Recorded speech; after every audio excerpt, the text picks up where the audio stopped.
Assalamu alaikum wa rahmatullahi wa barakatuh. If I may have your attention, please. Jazakumullah khair for coming. Actually, the minute Dr. Amar Mosen called me, I was so excited and I told him absolutely. Alhamdulillah, we made it happen. And I want to thank also the committee, Sister Reshma Haidar as well. And with that said, I look forward and we look forward to more programs that where we can, inshallah, collaborate together. So without any further delay, I'd like to invite Sister Reshma over to the podium. So inshallah, she will introduce the program and our dear speakers who are speaking tonight. And again, my name is Samir Darwish. It's good to see that many, beautiful faces that I haven't seen for a while. And I'm the president of the MCA. Jazakumullah khair. Assalamu alaikum, everyone. So everyone had some good meal, alhamdulillah. Was it good? Are you still enjoying the meal? Jazakallah. We have to thank House of Falafel for today's dinner. MashaAllah, the Entrepreneurship Club is funded by the West Valley Muslim Association. They are very generous in supporting us and paying for our meals today. But more than that, I'm actually feeling very emotional because this is home for me. This was a masjid that I just started coming when I moved here in 1990. It's been a long time, alhamdulillah. And my kids went to school here in Granada. So everyone heard my name, Reshma Haidar. I wear many hats besides hijab. Today is, by the way, World Hijab Day. So props to all the sisters who are wearing hijab. May Allah reward you for what you do. I also am an entrepreneur myself. I'm actually feeling very nostalgic. A couple of years ago, before COVID, I was actually here presenting a company that I was the co-founder of, Ramadan Legacy. We were pitching here to a bunch of VCs. So today, life comes to full circle. I'm again back here, and we have advanced to the level where, alhamdulillah, we have success stories from within our community that are being honored today. I'm more thankful for mentors from our community. Entrepreneurship Club started before COVID in 2018 at WVMA, and the idea was to foster mentorship and career guidance and entrepreneurship mentorship. And it wouldn't happen if it wasn't for people like our chairperson. And I don't want to take too much of the time, but I would like to read his bio before I ask him to come on stage. I'm your MC for today, by the way, and you can see the agendas there. I'm very humbled that we have individuals like Dr. Amar Mosen who are always giving their time and their strategies, their expertise for anyone from an idea stage to someone who's actually about to go IPO. So Dr. Amar Mosen is a senior level executive and educator with over 50 years experience in the high-tech industries. Many of you attended our events. We don't usually introduce his bio, but today it's so special that I thought we would just read the whole bio so people get to know him. He's so humble. He just comes on stage and says and invites a speaker. But I thought it would be nice to have his background. He's a seasoned serial entrepreneur, having founded and built various public-private companies, including Actel, Aptix, AIM, Hope Artificial Intelligence, which is known as Hope AI, Ascent Consulting, and Enlighten Education Corporations. He's a Life Fellow of IEEE, the Institute of Electrical and Electronic Engineering, with contributions in the fields of integrated circuits and semiconductors and process technologies. He has authored over 45 US and international patents, over 70 peer-reviewed technical articles, and a chapter on integrated circuits design in the Handbook of Microelectronics. This is just going over my head, but I do know something about this. I do know because we're in the heart of the Silicon Valley, so as you can see, this is a lot of contribution from a Muslim brother to the in this sphere actually. He has served as adjunct professor at Caltech, teaching graduate electrical engineering courses. He received his PhD degree in electrical engineering and applied physics from California Institute of Technology. Any Caltech graduates here? Do connect and network. And I'll tell you why it's important to network. He strongly feels that Hope AI project, which is this current project, is his most ambitious and rewarding project to date because of the social impact, providing novel, cloud-based, scalable rehabilitation programs with advanced technologies to educate adults in custody and prepare them for successful re-entry into society and better public safety. In short, this program is actually at the incarcerated jail individuals, that he's actually providing them skill sets so that they can come back and be productive contributors to the society. So without further ado, I would like to have a big round of applause for Dr. Amar Mosen. Please welcome him.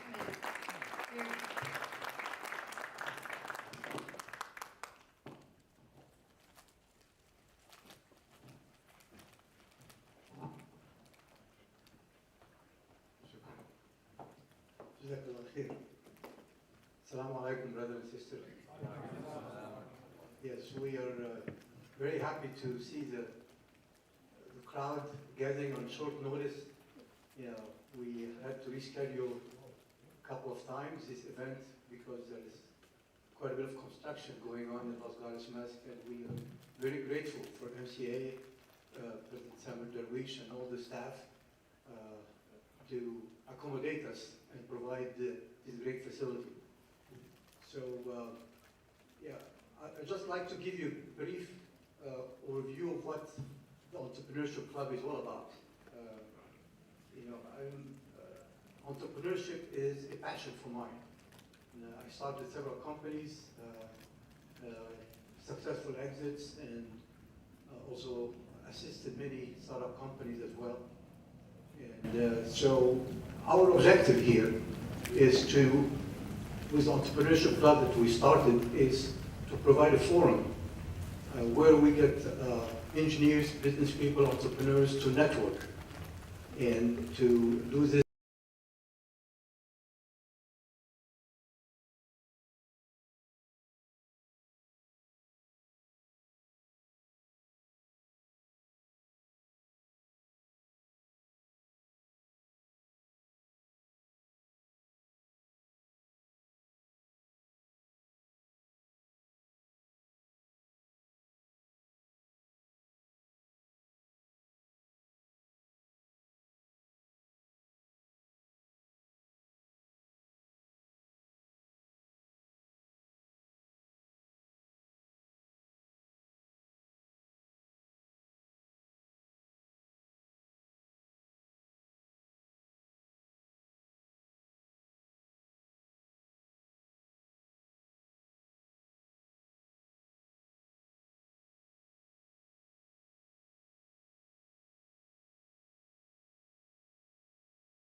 Success stories and share also all of what they have learned through their successful journey with the community, and to provide a network here where young entrepreneur and business people can connect with each other.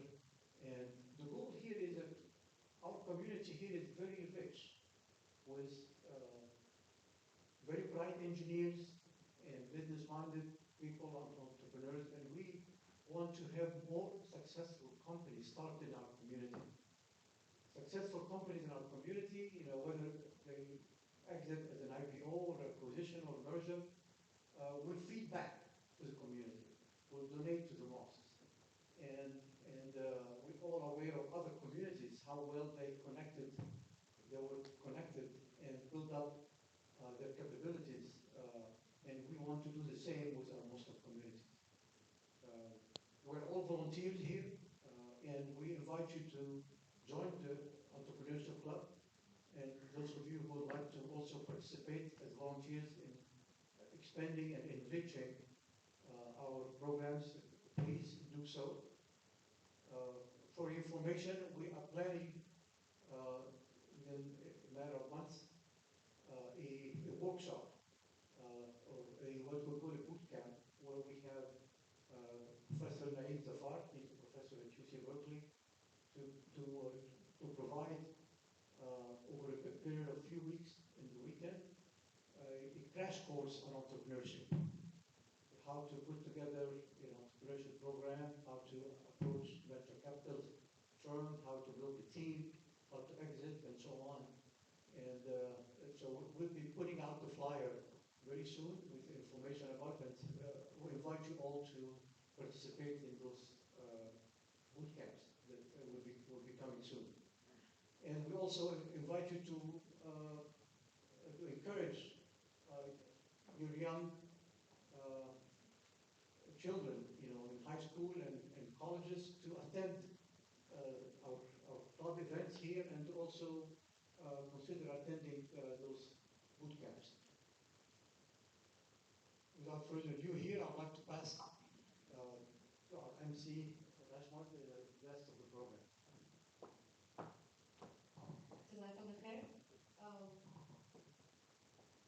For those of you who are here for the first time, welcome. For those of you who are part of MCA, as you heard, our president of MCA is possibly trying to do a collaboration. But normally we have our events at the Los Gatos Mosque. It's a very open event, so we also have children and wives there because of the masjid location. Tonight I'm actually missing the children. I'm missing them too because I just flew in today from Dallas because I just became a grandma again.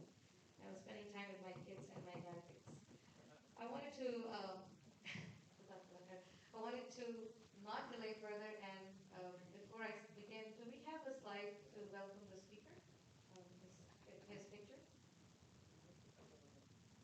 Because I don't see his picture, so I'm going to start speaking, but maybe you'll see the picture. But it's very special for me personally to have this speaker, because when I joined the Entrepreneurship Club at Los Gatos, the first person that came to mind was actually the speaker, because I had been on the board of a STEM program company with him and came to know that he was also in our neighborhood. And the idea was that, okay, tap into the resources of our local masjid attendees and bring them over to inspire our youth. So Raghib Hussain has been a community member for a very long time. I just know him because we are both on the charter members at Open Silicon Valley, which is another networking group of Pakistani entrepreneurs. And that's why my involvement here personally is not something new, because I've been part of a networking group. I know how it grew and value that they bring in for the Pakistani community. But why not bring it over to the Ummah, inshallah, and make the impact bigger for the whole community? So Raghib has been a founder and an inspiring board member for our group. He has a vast technical expertise, and coupled with astute entrepreneurship skills, they make for a very classic Silicon Valley success story. He's going to share his story today. He's best known for founding Cavium. It's a public company with the symbol CAVM, and taking it public back in 2007. He led the company as CTO, as the Chief Technology Officer from inception, and catapulted it to its status as a leader in the security and multi-core processor space, competing with Intel and Broadcom. Later, as Chief Operating Officer, he guided product strategy, business operations, and was responsible for the company's strategic direction, which led to an annual revenue run rate of $1 billion, and ultimately a successful acquisition by, anyone else? Marvell. You probably see the signs. At a valuation of $6.6 billion. Raghib has been brilliant in identifying crucial pain points in data infrastructure, paving the way for widespread adoption of the internet for corporate usage. Raghib's innovations in cybersecurity came long before Cavium. As a college student in the early 90s, he had both the foresight and engineering proficiency to implement a general-purpose file virus protection system and secure boot utility, demonstrating the ability to efficiently create elegant solutions in security. Very smart. I did not know about that. Fast forward to Raghib's to today, and alongside leading Marvell strategy and business, Raghib is working to solve problems faced by mega-scale networking and computing, including artificial intelligence, networking, power-efficient computing, and software-defined distributed network. When he's not securing the internet or making artificial intelligence accessible for all, Raghib is passionate about giving back to the community. He's going to talk about his background further as a story, but he founded Koshish, a nonprofit organization that sponsors research chairs, provides mentoring, virtual learning, scholarships, and improves projects in low-income suburbs. Among other causes, he is a supporter of the Child Life Foundation, the Silicon Valley Education Fund, Green Scholars, Give Life Foundation, which many of you know was founded here in this masjid, mashallah, Doctors Without Borders, and the Citizens Foundation. He also serves as at the RAND Center for Asia Pacific Policy Advisory Board. Without further ado, I've taken too long of a time to introduce him, but it's an honor. Please welcome with a round of applause, Raghib Hussain.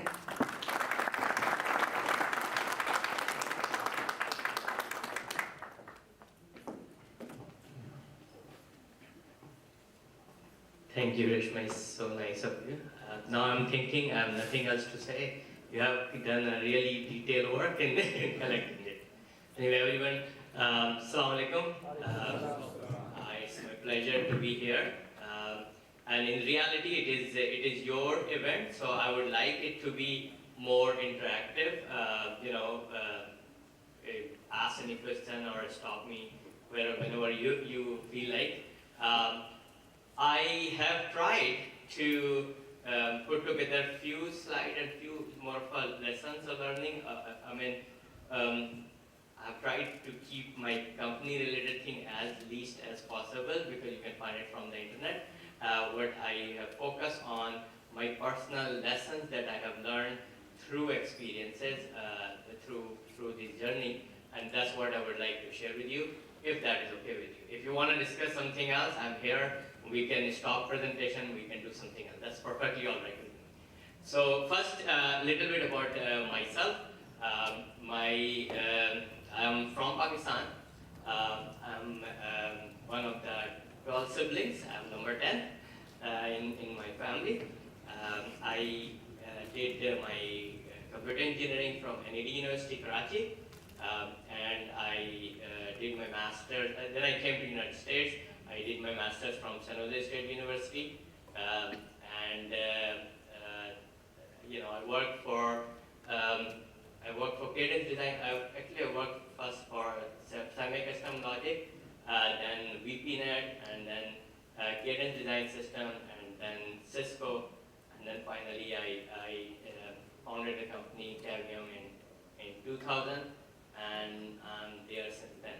Of course, it got acquired by Marvell. But that's kind of continued similar, I should say, employment for the last 24 years. On the family front, my oldest son is 24 years old. Mashallah, he has graduated, he is working. My daughter is in sophomore in college. She is in LA, USC. My youngest son is 15 years old. He is in high school. So that's a little bit about myself.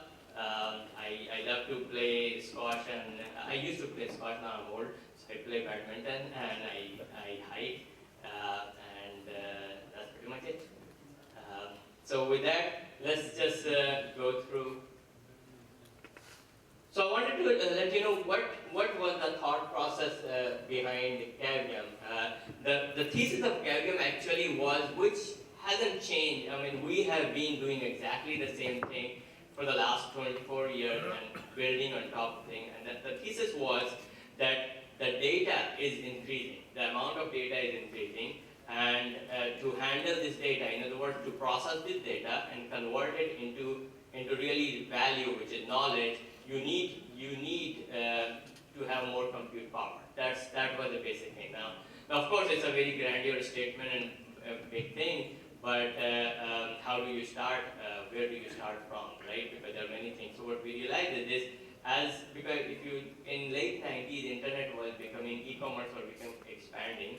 So as it goes, data, traditional data used to be within the enterprise, but as it goes outside the enterprise, there are many type of protocol conversion needed. There are many different areas it has to traverse from. So there are security concerns, performance concerns, bandwidth provisioning concern, and so on. So our idea was that, hey, the traditional CPUs, which is x86 on that, are good, very flexible, but they are designed for application where data is controlled and it is small. And then for complex math problem at that time, GPUs were there, which were doing really high performance computing and so on. And the same thing, of course, is being used in AI training also, because that is also similar complex problem. But it is too powerful, too power hungry, and it's not really effective for processing the type of data processor is needed. And then there were next category at that time, if you notice, late 90s, there were FPGAs or micro-coded in, and Amar Mosen can tell a lot for FPGA. And the idea was that, hey, you can do data bandwidth processing at a very high performance. But the problem was that there was not much flexibility, because those NPUs were micro-coded, programming that, maintaining that code, it was very difficult. So the whole thesis was, hey, can we do a new type of category processor? We call it data plan processor or DPU, and we solved this problem. And focus was really on the networking protocol, acceleration, security, quality of service, various kind of communication protocol, and so on. So that's what the higher thesis was. The base data is growing. You need different type of processing to process this data to convert it into knowledge as soon as possible. Now, of course, with that, this kind of shows you a timeline. We had to find something which you start with a grandeur goal, but you can't just implement everything, right? So you have to find something. So we said, okay, let's start with the security, right? So we started a security processor, which is our Nitrox product line. In fact, even today, it's number one security processor in the world after about 24 years. We implemented the highest performance and most flexible security processor, which, by the way, it is a category by itself, and it's still leading in the market. Of course, it has gone through various generations. But then after that, we introduced the Octeon processor. So this is the data plane processor that we introduced, and I would say the entire the base of foundation of all the products that Carrium did is pretty much based on the Octeon processor. It was a general purpose multi-core processor with bunch of acceleration and bunch of integration, networking integration, and that's what allowed various equipment vendors like firewall appliance or VPN gateways or appliances which for security like a virus scan, as well as the various kind of communication when you are converting data from one like a storage devices and so on. So as a result of that, it became very popular in networking tools. We went from there, from the wired networking, we looked at the wireless networking, because as you were going in 3G, from 3G to 4G, the same problem was happening there, because 3G did not have much data, 4G had a lot of data. So traditional ways of solving problem could not solve. So we did a focus product for that. Then we looked at the cloud data center. They were having a similar problem, but different way, because if you look at with cloud data hosting, the server itself became more of like a network, because each server is running many virtual machines, which means you need to do networking for that as well. And all the issues of networking also showed up over there. So this is where we made a product which we call Liquid IO. It's a smart NIC category. Once again, that is a new category which actually we pioneered, we introduced in the market. Even today, it's a very large category of the product. Then we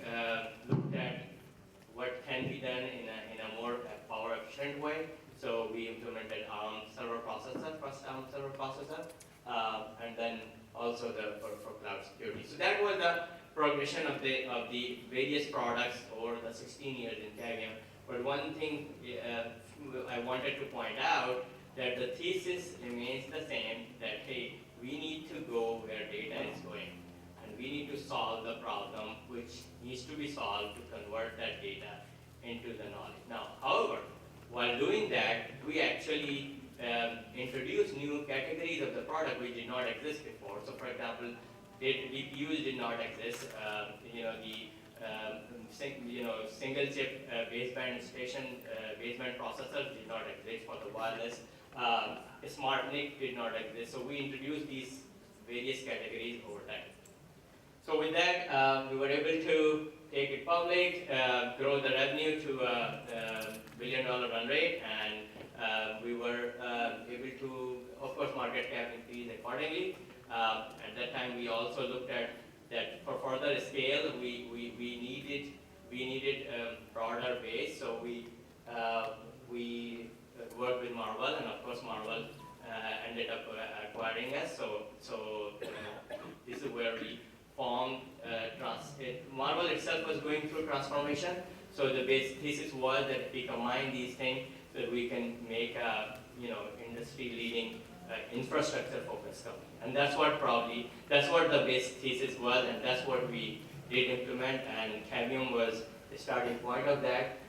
We continued with that thesis, and we said that, hey, what is infrastructure? So we said, the enterprise, carrier, data center, and automotive, these are areas where we need equipment to handle large amount of data, and this is where we can bring our core expertise and implement product, which is mainly compute or security or storage or networking.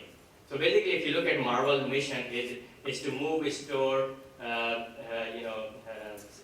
secure and process data. That is the mission requirement, and that is very well aligned where the value is going along with the data increase. That is why now when this whole AI brought the trend of accelerated computing, we are very much relevant to that, and we are, of course, getting benefit of that trend. So with that, in Marvell, we realized we cannot do everything ourselves. So yes, we did invest in organic growth of the IPs that we had, but we had missing components, so we went ahead and we acquired a bunch of companies, and today Marvell has a very comprehensive portfolio when it comes to carrier, when it comes to enterprise, when it comes to cloud data center, and in fact, even in car connectivity, we are the leading provider. And the reason is that we combine our inorganic investment with the organic investment that we acquired, and we were able to integrate all those companies in a very cohesive manner. And of course, as a result of that, Marvell market cap also increased overall enterprise value. I think today it is about close to 60 billion. So that was the journey. I believe I do not have any other slide on the business. If you have any question related to that, that's fine. Otherwise, we can go into my lessons learned. Nothing? Okay. Anybody has any question? Please raise your hand. We can bring the mic to you. Do we have any transition into AI? Any plans? So Marvell actually, if you look at actually it's interesting. But just 3 days ago, Citibank has made Marvell as the #1 AI pick over NVIDIA for the exposure. Goldman Sachs actually, if you look at their AI, ETF, if you go and check what is the #1, which company is the #1, actually it is Marvell. So one of the things is, of course, everybody thinks AI is only NVIDIA. So NVIDIA is a GPU system company, basically, but that's not the only way to solve the AI problem. As all of us know, GPU does AI processing from compute, but also every hyperscaler is doing their own AI processors too. And then for connectivity, whether you use GPU or the other AI processor. For connectivity, you need copper and optical interconnect, switches and actual optical modules. And Marvell is a leading supplier for those. So we are a very strong partner of NVIDIA as well as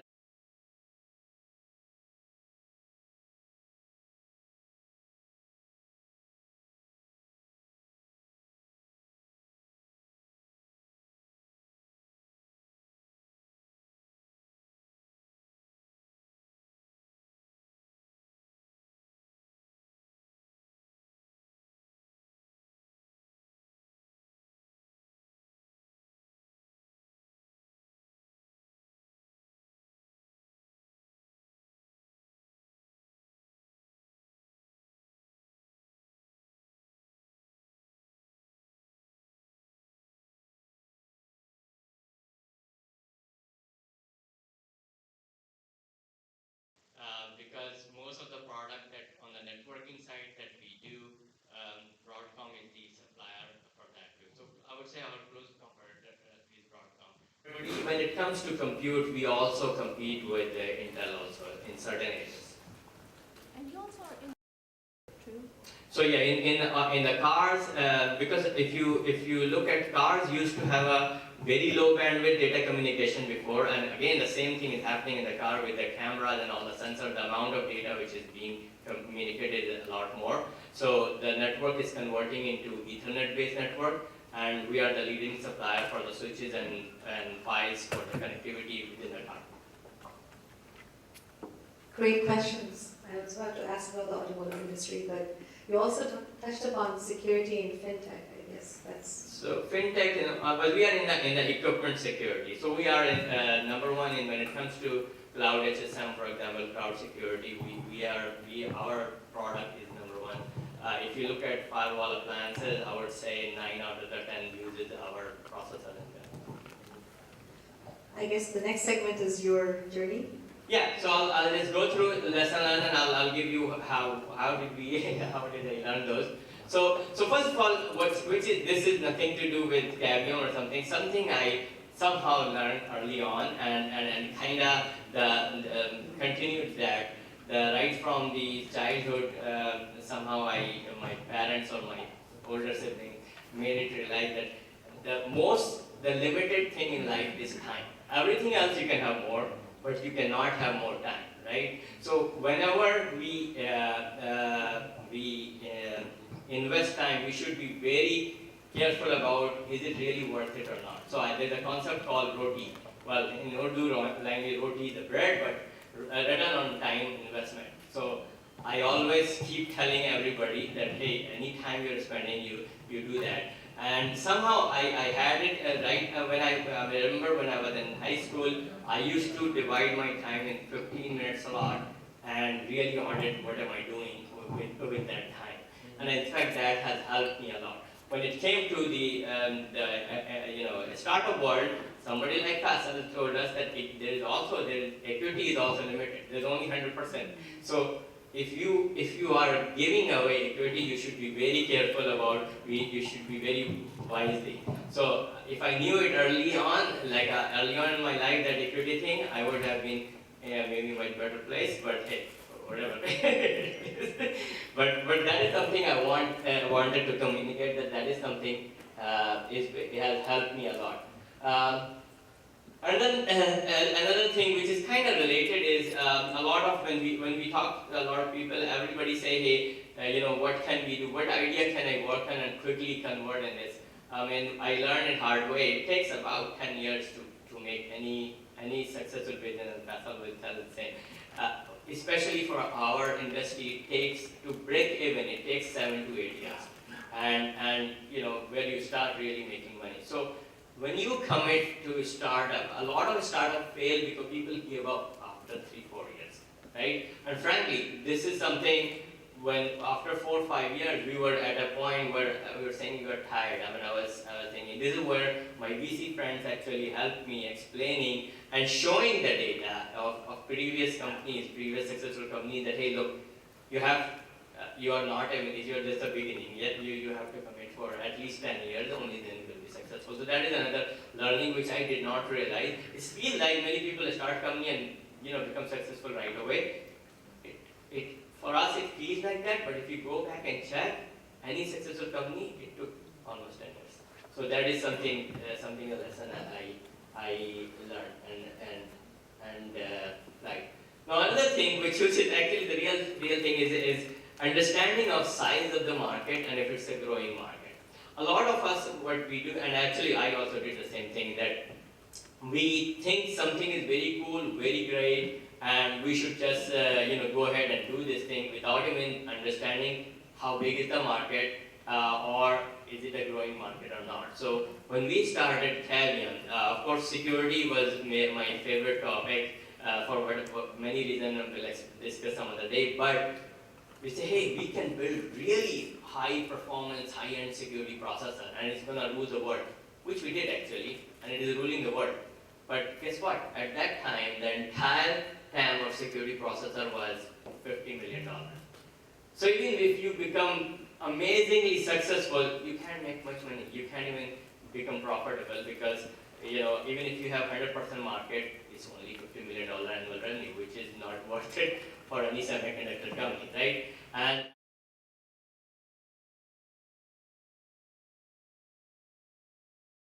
market size is bigger and growing, because growing is also very important, because you could have a big market like enterprise hardware market as an example, but if it is not growing, it is really hard to get in there because there is innovation speed also slows down when things are not growing, right? Market is not growing. When the market is growing, investment is coming, a lot of people are running after innovation, and you can also bring the value.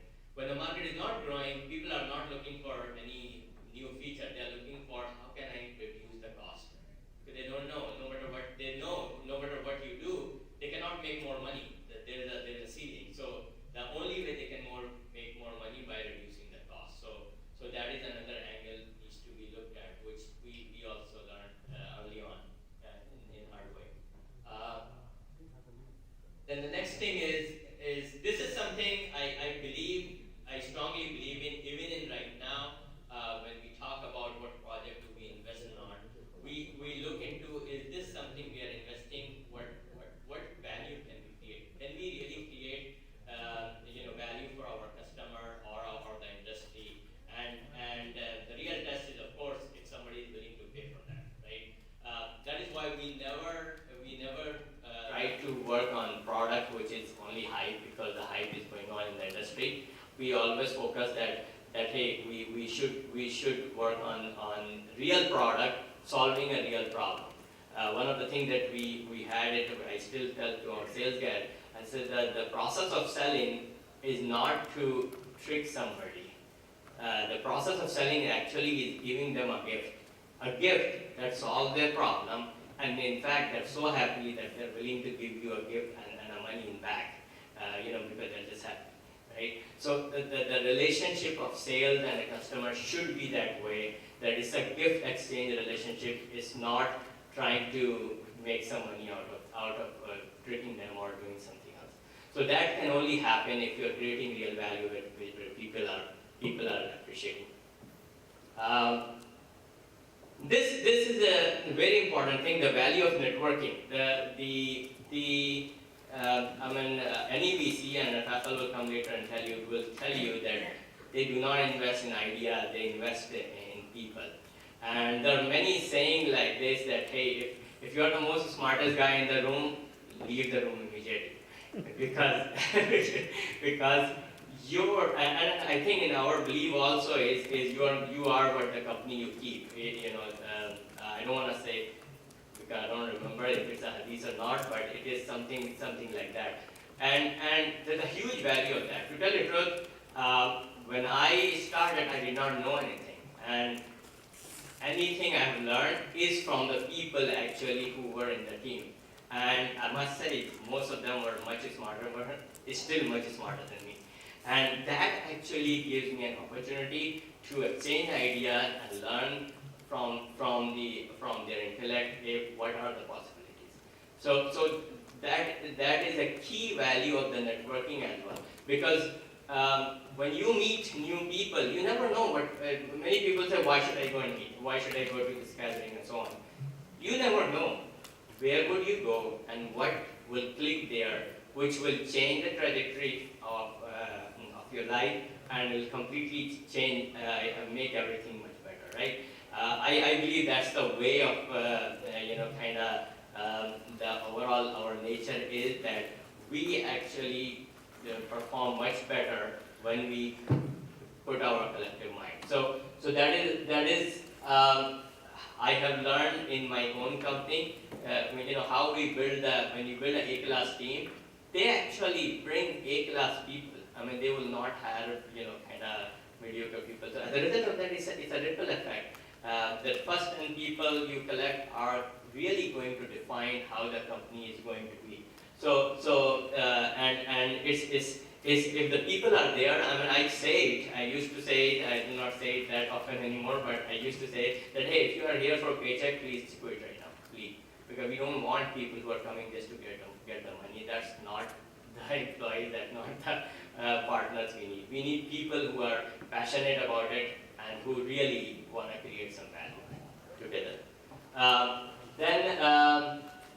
Another thing is implement sports team culture, and that is, a lot of people say a company should be a family. It's all good, family, but I think they try to say family because there should be respect and all that, which should be, but a sports team has a respect too. So I believe strongly in a sports team culture where you can call a spade a spade. If somebody is not performing, you say, hey, you are going to bring all of us down, so please leave. I mean, it doesn't make sense because somehow your thing does not align with our team. Or it's the same thing, if your quarterback gets injured, guess what? Do you wait for the quarterback to recover, or do you say, hey, I'm putting the next person and game is on, right? So that's the way it is, that everybody has to have the same goal and same focus and realize that we are on a mission and we have to go together. And at times, things change. So MVP of 20 years ago may not be MVP today. Most probably is not going to be MVP today. You need to find new MVP if you want to keep going and keep winning the game. So business is like that, sports, and I think culture should be sports in culture. Another thing which we also learned hard way, when we build our first product, we really build really high end. And when you went to the customer, they say, well, it's very good, but actually you have the 16 core, we really need 4 core product. So the thing is this, we wanted to build the biggest and baddest, but many of people, entrepreneurs coming from engineering, have that, I should say, disease to just boast about it, that, hey, I did this build big thing, but in reality, what is good enough is good enough, and that's what we learned hard way. And since then, I try to make sure we are not trying to overengineer. And then it's again, many times customers say, hey, I want this sort of a thing, but in reality, they really are looking for an immediate solution, but they are not sharing the whole plan. It is important to understand their whole problem and come up with a solution, and rather than just listening to customer and implementing that thing. Because if you're listening to customer implementing that thing, you are kind of chasing the ball, and by the time you get there, things have changed, right? So you really have to have a bigger picture and understanding, and implement. So when we, for example, early on went to a very large customer, and when we say, hey, we are implementing multi-core processor, which will be general programmable. They said, no, we don't need it. We just want you to implement next higher performance of the current NPUs. And we said, well, but it has all these problems. It is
in one area before expanding, they were the team which succeeded.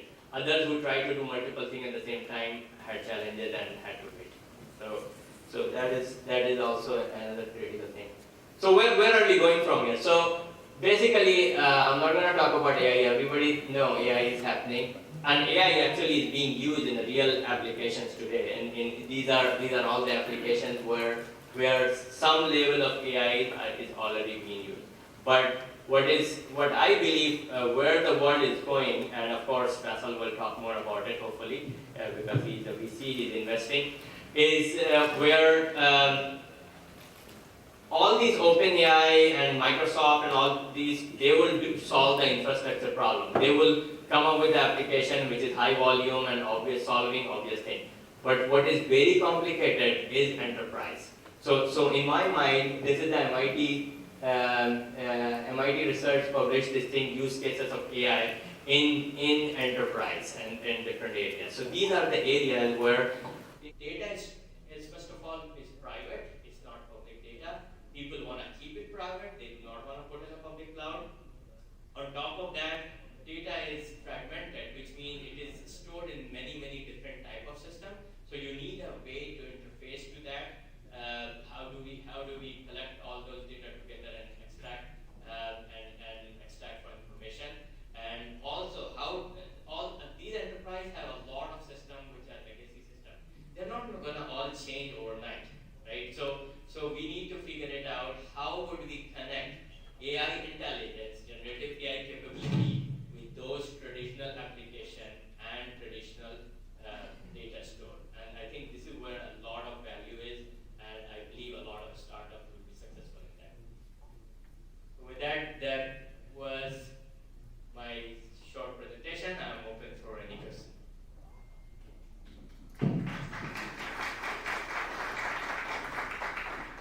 Again, if you have questions, please introduce yourself and then keep it short. We have to go initial break at 8. How much time do we have? Right now it's 8. 8 more minutes. Okay, listen. No problem. My name is Raghib Hussain, and I actually use Cavium processor back in 2006. Thank you.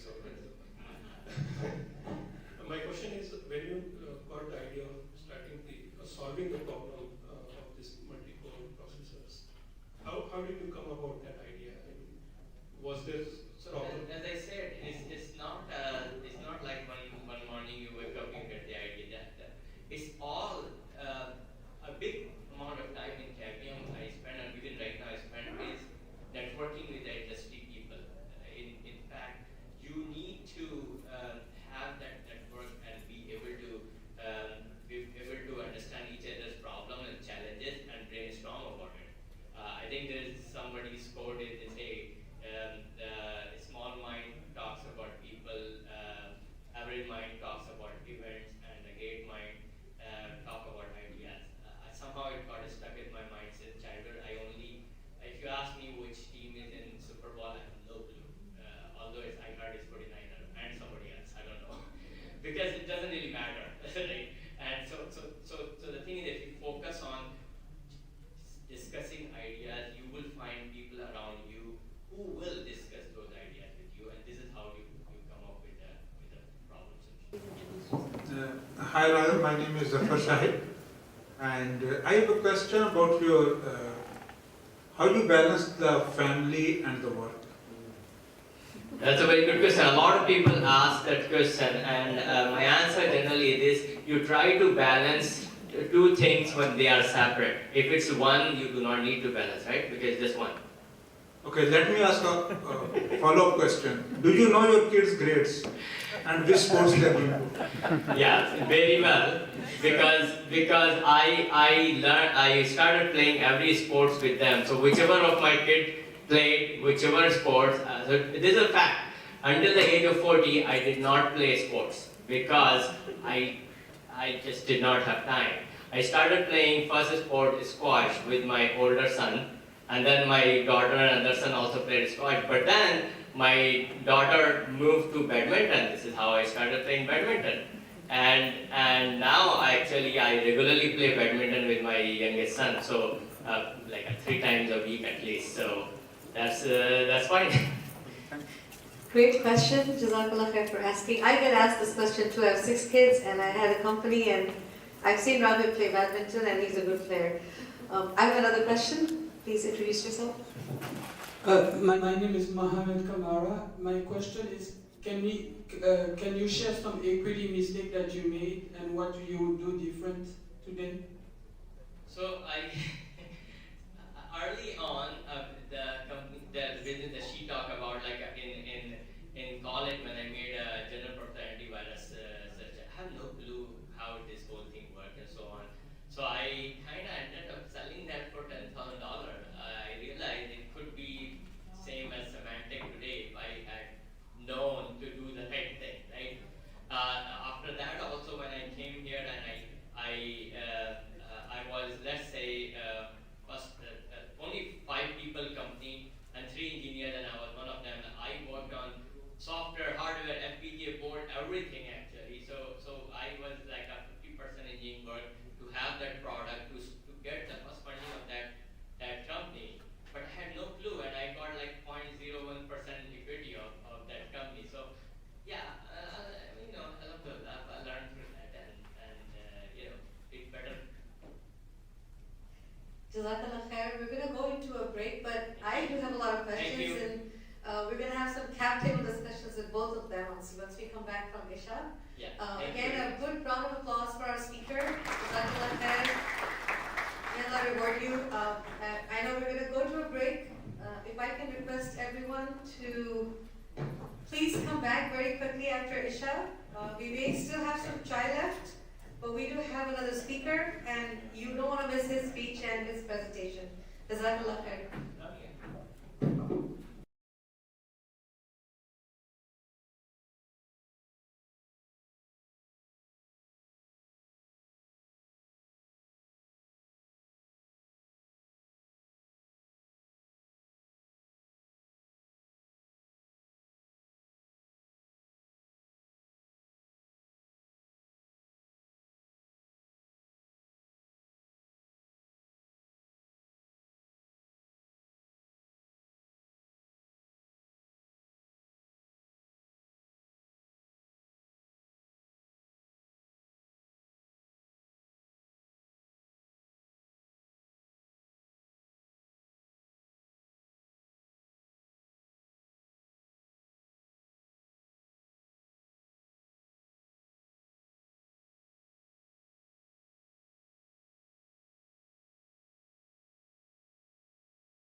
All of that information is on the papers that are on the table. If you get the chance, use the QR code, scan it, so you can join the WVMA Club. The club is not a club. We actually have a WhatsApp group. We are on the Entrepreneurship WhatsApp group. It's a nice group. You have to abide by certain rules in communicating, but anything to do with local area events. For example, we had an event on, it was called a Startup Camp, and we got free tickets to go there, and it was a wonderful event to see a multitude of startups pitching to founders and VCs and raising funding. And just because of the club, you get that link or discounts. We also have like links to other events. For example, I'm part of a networking group, so if there's an event happening on Zoom, we posted on that. So that's a WhatsApp group we have.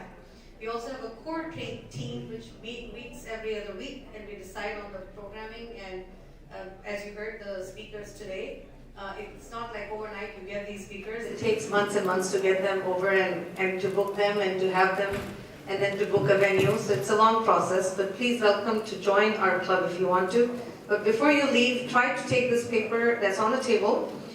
Someone just asked me about the content. So what we do is, if the speaker allows us, we actually post their PowerPoints on our website. So if you go to the WVMA website, at wvmuslim.org, you click on programs, and you click on clubs, and you click on the Entrepreneurship Club, and you can see every single event that we've held, and we have the pitches. All that information is there. So how's everybody doing? Good? Alhamdulillah. Can I quiz everyone? Anyone for One point that you learned from the last speaker? Anyone wants to share one point? Okay, please go ahead. Time management. Time management, very good. You get to have an extra candy or the dessert there. Another thing I learned actually, we're in the masjid, so he talked about sohbah. Alhamdulillah. Sohbah really matters, but who your companions are and who you hang out with, it really helps. Because somewhere, networking is very important. I just remembered many years ago, we used to host, I and my husband used to host an event here called the MCA Career Pathway. And what we did was, we all searched for kids who got into college, UC Berkeley, Stanford, or the local colleges, San Jose State, and we would actually host an event to bring these kids on stage and have the younger kids who were about to go to college meet and network with the Muslim kids who were getting into colleges. And mashallah, some of them are still networking and helping each other out, some of them are founders. So networking really matters. But without further ado, I wanted to have a last call to everyone at the chai station. Can we have everyone move up here, please? We're about to start the program. Are we live? Yes. For those of you who came late, we do have, alhamdulillah, thanks to MCA, a live YouTube channel today, live broadcasting this program.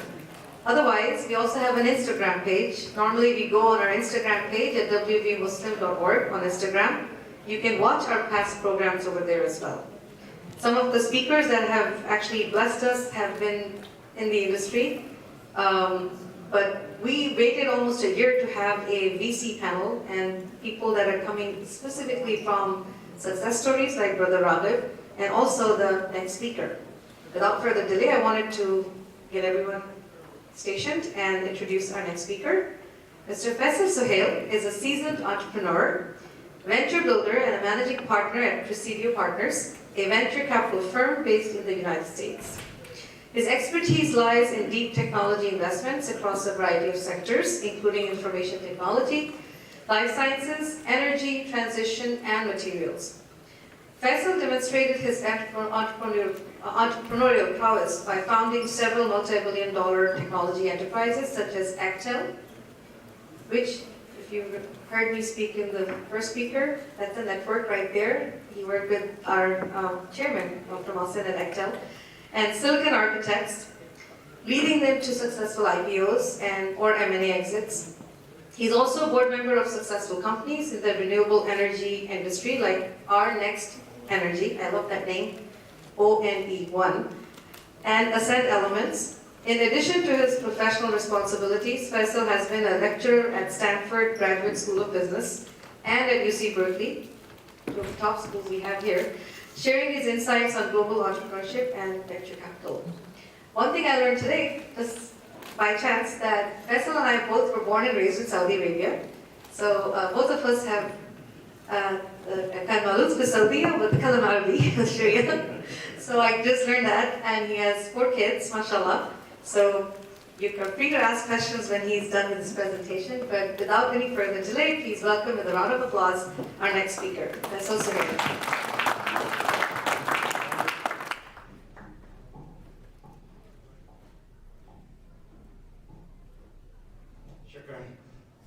Assalamu alaikum. So yes, she's absolutely right. Grew up in Saudi Arabia at class 15 and then do boarding schools here. So actually it's hard to follow Raghib. I don't know where he is, but I think he gave you guys some really amazing insights, and I think you'll find some of the things that I will say will echo kind of what you've heard. So Amir and I have known each other for a very long time. I think I was 21 or 22 when we met, so it's been a while. So what I'd like to do here is start by sharing sort of my journey, so you guys have a bit of a context of how I got here, and then share a little bit about what I'm working on these days, so kind of close the loop on that. So started out, actually hard for me to see that, so I'm going to say that from memory. So I actually did my, Amr, I think this is the older version, but that's fine. I can ad-lib a little bit. There's a couple of things in here that I wanted to talk about. So I actually did my undergraduate from University of Illinois, Urbana-Champaign, computer electrical engineering. Then I came to Stanford for grad school and left with my professor, who was also my boss, to actually team up with Amar and start working on Actel. So we talked a lot about company. There were 6 of us, PhDs from Stanford and me, who left to join Amar to build the entire technology platform there, and that was an amazing journey. So 4 years later, part of the same team, we left to start Silicon Architects. Silicon Architects was the first intellectual property company in the semiconductor space. Within 4 years, from zero to, we merged with a small company called Synopsys. Today about $90 billion market cap. So I spent 5 years writing the Synopsys business plan, heading up the business units, and doing the corporate strategic platforms to make investments and set the strategy for the next 10 years. And then I left to start another company, which we merged with Numerical in the optical lithography semiconductor chip manufacturing area, took that public. So by this time, I think it's 3 IPOs, and I'm pretty tired of building companies. So I joined Presidio Partners. So that was about 22 years ago, became a VC. So I went from being a serial entrepreneur, building companies, taking them public, selling them, to then figuring out, okay, how do I repeat this with other entrepreneurs who are better than me and can build companies that are better. So that's what I've been doing. They raised about 1.2 billion, and I've been since then investing in very deep tech companies in enterprise, hardware, software, AI, robotics, energy transition, solar, EV, batteries, material science, all of those areas. Things that a lot of VCs don't want to look at because they're very difficult, deep tech things. But you can say I failed as a VC because I met with Cavium when they were a small company and decided not to invest. So you can put a big red check mark against that. So no, it's interesting. They were an amazing company, but they were growing so fast, and we were not sure if we could, if the growth would stay where it was. They were already valued quite highly. So we decided to kind of watch for a little bit, and then we weren't able to get in because they just grew so fast. But I've known Raghib and his team ever since then. Great team. So he followed the right philosophy, which is surround yourself with people that are a lot smarter than you are. That's the only way to be. Because you might think you know everything, you don't. And that's what I did when I was 21 years old, surrounding myself with people like Amar. He was much smarter than I was and learned a lot. But I did beat him in racquetball after work. So after work, we used to go play racquetball. So one of the things, actually, since the slide I wanted to show is not here. So you see on the right-hand side, the axis. This axis obviously is age. We're all getting old. What do you think is the axis on the left-hand side? What do you think the vertical axis is? Anybody wants to take a guess? Knowledge? Okay, that's a good one. Hopefully, knowledge, yes.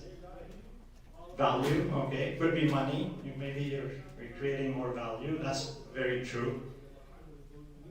What's that? Data? No. So I think knowledge, value, very correct.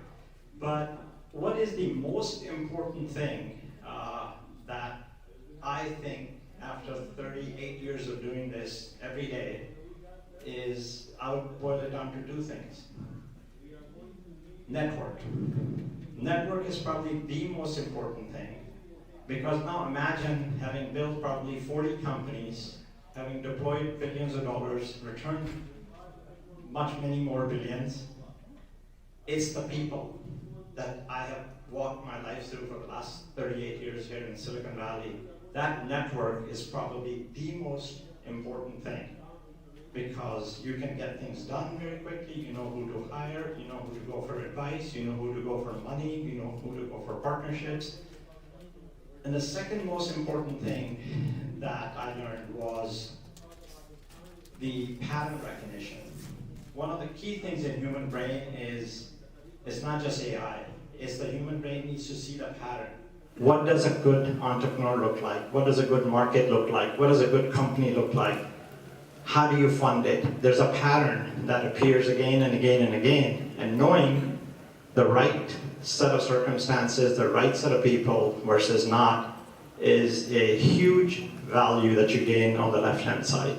So yes, we all gotten older and hopefully made more money and created more value. But to me, those are the two most important things that I think I've learned throughout this journey. So fast forward, what am I doing now? What I'm doing now is combining the 20 years of entrepreneurship experience with 20 years of venture experience and bringing it to solve some of the biggest problems in the industry as a venture builder. So now I fund companies myself or with my partners and actually get heavily involved to build them from scratch. So not just be a VC where you invest and you sit back and you wait for the company to be successful. I get highly involved. I become typically the chairman, help with the strategy, help with a fundraise, and actually build the companies, which is a lot more fun. So I'm basically combining my two careers, 20 years as an entrepreneur, 20 years as a VC, into one thing now. The areas that I've decided are most interesting to work on is the intersection of these spaces. Obviously, we all know AI, machine learning intersects every industry, whether it's medicine, entertainment, even venture capital, it intercepts everything. The second biggest area in the world is the energy transition, going from the oil industry to a clean industry. And that touches everybody and everything. It touches every aspect of the economy.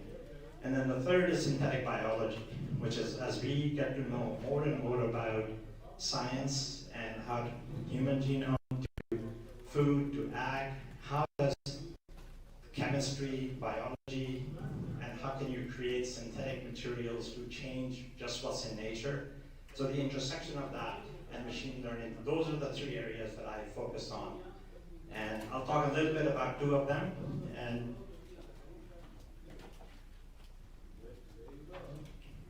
so the first one, let's talk about energy transition. Why is this important? So essentially you have 59 gigatons of CO2 that gets dumped in our environment every day. It comes from predominantly 4 to 5 areas. It comes from mobility and logistics. This is where you're seeing Teslas being successful because that's where cars, planes, trains, automobiles, anything, trucks, transportation to move people, move goods. Big part of the carbon footprint. Electricity generation and distribution. How do you generate energy? Is it from coal plants? Is it from gas plants? Is it from oil plants? What are the different ways of generating energy and how do you, distribute that energy in grids? That's a huge part of carbon. The third is food, generation of food, from agricultural equipment to transportation to growth to water. Everything takes immense amount of energy. And then the last one is where we are right now, HVAC, buildings, building construction materials, everything else. So these are the 4 areas that essentially contribute all the CO2 to the environment that we're trying to remove. So you can see, if you look at these 4 areas, there's multi-trillion-dollar companies to be built in each one of these areas. So that's where my focus has been for the last 10 years or so, building companies in different parts of this spectrum to help change the environment. And by the way, this is a very interactive session. I usually teach at Stanford, and I like to have very few slides and keep it very interactive and have the audience ask more questions. It makes it a better, more interactive discussion. So if anybody wants to ask questions, just raise your hand. Please go ahead and ask. We have one question here. On purpose, I use very few slides. Yeah, thank you. I'm surprised that in the last slides there are no data centers. Because right now, because of the TikTok, YouTube, Reels, the data center, carbon emission by data center is going to be a big problem, especially and with the AI also. So that's in the manufacturing and buildings. Okay. So the manufacturing and buildings that's what I said, the HVAC was the first word I used, because that's where you're having power going, power generation. So part of it goes in the power generation, electricity generation and distributions, because they are the biggest users of it. So to generate that electricity, you generate a lot of carbon. And then the second place it gets used is when it gets used in the buildings to run the air conditioning, the heating, and all of that. That's where the other sort of the transmission into the environment comes from, those two areas. Good question. Yeah, please. Go ahead. So I am from actually from software. So I need your advice as you started a lot of companies. So if a person wants to go into entrepreneurship, according to me, as I'm a software engineer, I'm thinking of giving a service. But according to your experience, is it better to go into a service-based industry or creating a niche? That is better. And also the second question is, if we want to focus in these two ways to get a project or something, what is the best approach to do that? So my, I'll go back to what Raghib spoke of earlier. Be very careful. Service industries are very difficult because they have very hard to scale. Software is wonderful because it scales very quickly, but be extremely mindful of the size of the industry that you're going after, because you only have 24 hours in the day, and if you have a small market, it just doesn't attract the type of capital that you need to grow it, and it doesn't scale. So I'll talk a bit more about that. That's probably the most often question I get asked by by entrepreneurs is, VCs are very strange creatures. They keep saying no to everything. How do they decide? Why do they say no to so many deals? We see 5,000 deals a year. We may do 10. So why do we say no to so many other deals? There is some really interesting criteria that I'll talk about in one of my slides. But the biggest of that is we don't want to invest in small markets, in small ideas. We want to invest in things that can scale to be very, very large. Otherwise, the types of returns our investors expect are not met. And services businesses can be good, but very hard to scale normally, and normally lower margins unless you have something unique. So I thought I'd kind of walk you guys. I'm a student of history, so I thought it would be interesting. But just before I even go here, I'll just start with the human population on Earth for millennia did not grow. We kind of petered out around 500 million people till about 200 years ago. That's it. How did we go in less than 200 years from 300-400 million people to 8 billion? Anybody wants to guess? Yes? Yeah, but what caused the Industrial Revolution? Industrial Revolution is the outcome, is not the reason. Steam engine, exactly. It's the second Boston steam engine 175 years ago was the pivotal point which, if you plot it on a log scale, you'll see an amazing, it just goes exponential about in the last 175 years. And that was because the advent of the steam engine that allows us to transport, allows us to do agriculture, to grow crops, to do things which the humanity has never been able to do. Essentially what it was, simply put, was replacing the human muscle with a machine. That's what we did, right? So that was the big breakthrough. How do you replace the human muscle, which was, for tens of thousands of years we've been plowing fields with maybe an ox, maybe a donkey, but mostly humans have been doing the work. But with the steam engine, you were able to start changing that. You could ship food to different places. You could produce at one place and ship to other places. So that's what caused the first generation.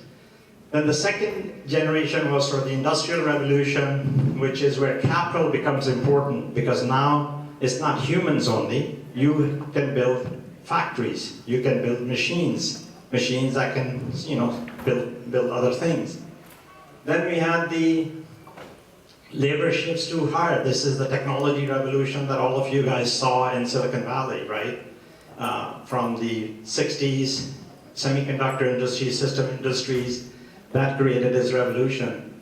And really, now we are at the fourth, what I would call it, the cognitive revolution, which is probably the most interesting.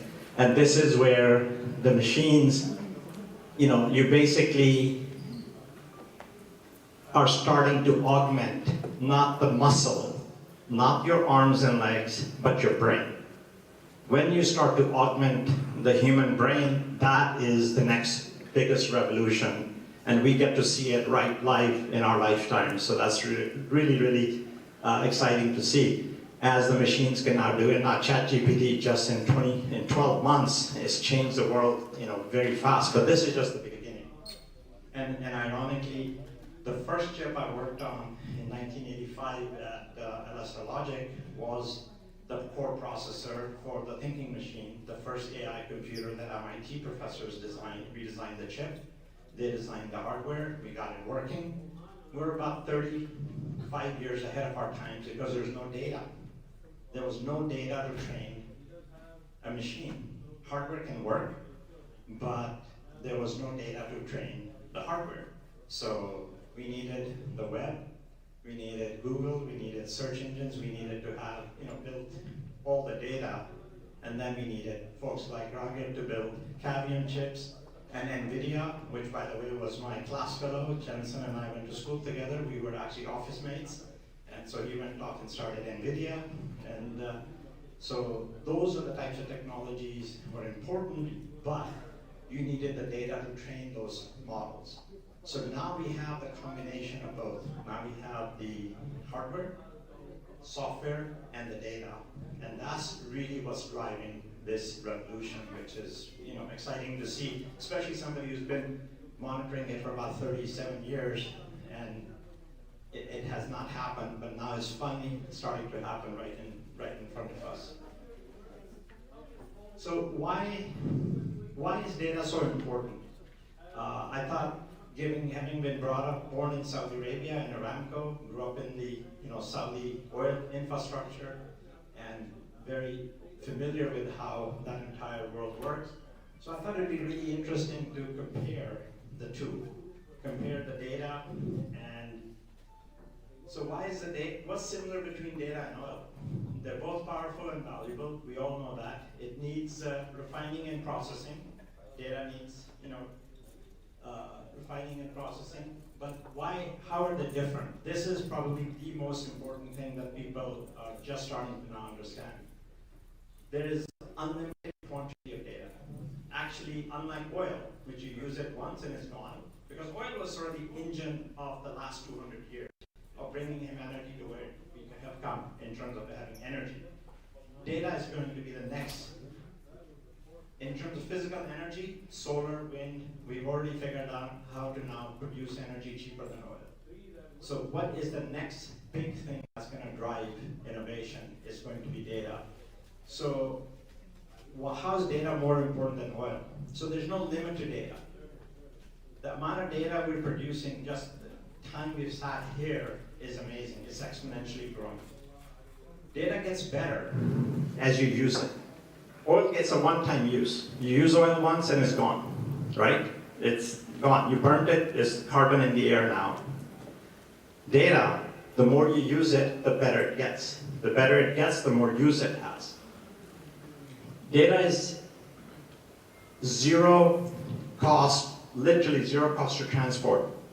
We got oil tankers coming from Iran, from Saudi Arabia, from Kuwait, Qatar. Data just goes, it's a photon, it's electrons. It's just electrons that move without any hindrance anywhere in the world. So you can essentially move data very fast compared to oil. So this is, if you're thinking about businesses, thinking about where the value is going to get created in the future, I would really pay attention to this aspect of who's going to own the data, privacy acts, who gets to refine data, who gets to resell data, all your social media. data that you're giving away free to platforms like Facebook and WhatsApp and TikTok and whatever else, I mean, that's an amazing value that you are giving up as citizens to people who are collecting that data and mining, refining, selling that data.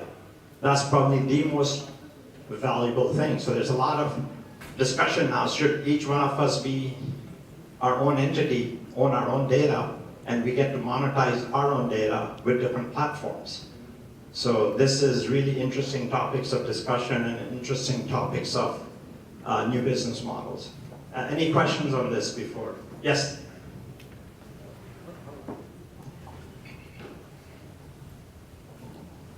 I'm wearing, always wear a hat, but today being a hijab week, that's good. So, you know, there we go, hijab day. So I'm. Assalamu alaikum. My name is Mosen.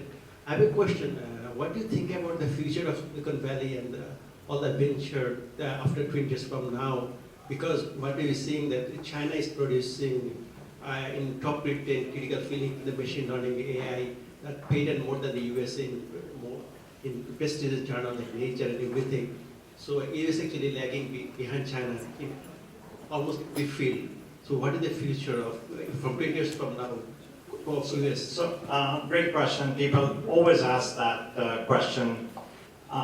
Just look at the history of Silicon Valley. I think I don't see Silicon Valley slowing down at all. I think what happens is it goes in waves. Every 5 to 7 years, we come up with a phenomenally different new value creation way. Like, and I've seen it now, you know, so I'm older than most of you. I've seen it for 40 years almost. I was like 85, I came here to Stanford and LSL Logic from Illinois. And you know, semiconductor boom, and people were like, okay, we're done, semiconductors are done, it's all going to Japan and to Korea. Then we come up with entire networking, you know, systems booms, and okay, well, that's all gonna go to China and all of that. Then we come up with Web 1.0, and then it's like, okay, well, that's gonna go somewhere else. Then we come up with Web 2.0, then AI. I think as long as capital is a commodity, so what matters is the education, the entrepreneurship spirit, and the risk capital that goes along with that. And Silicon Valley is extremely unique in providing those three things. I'll give you a really fun story.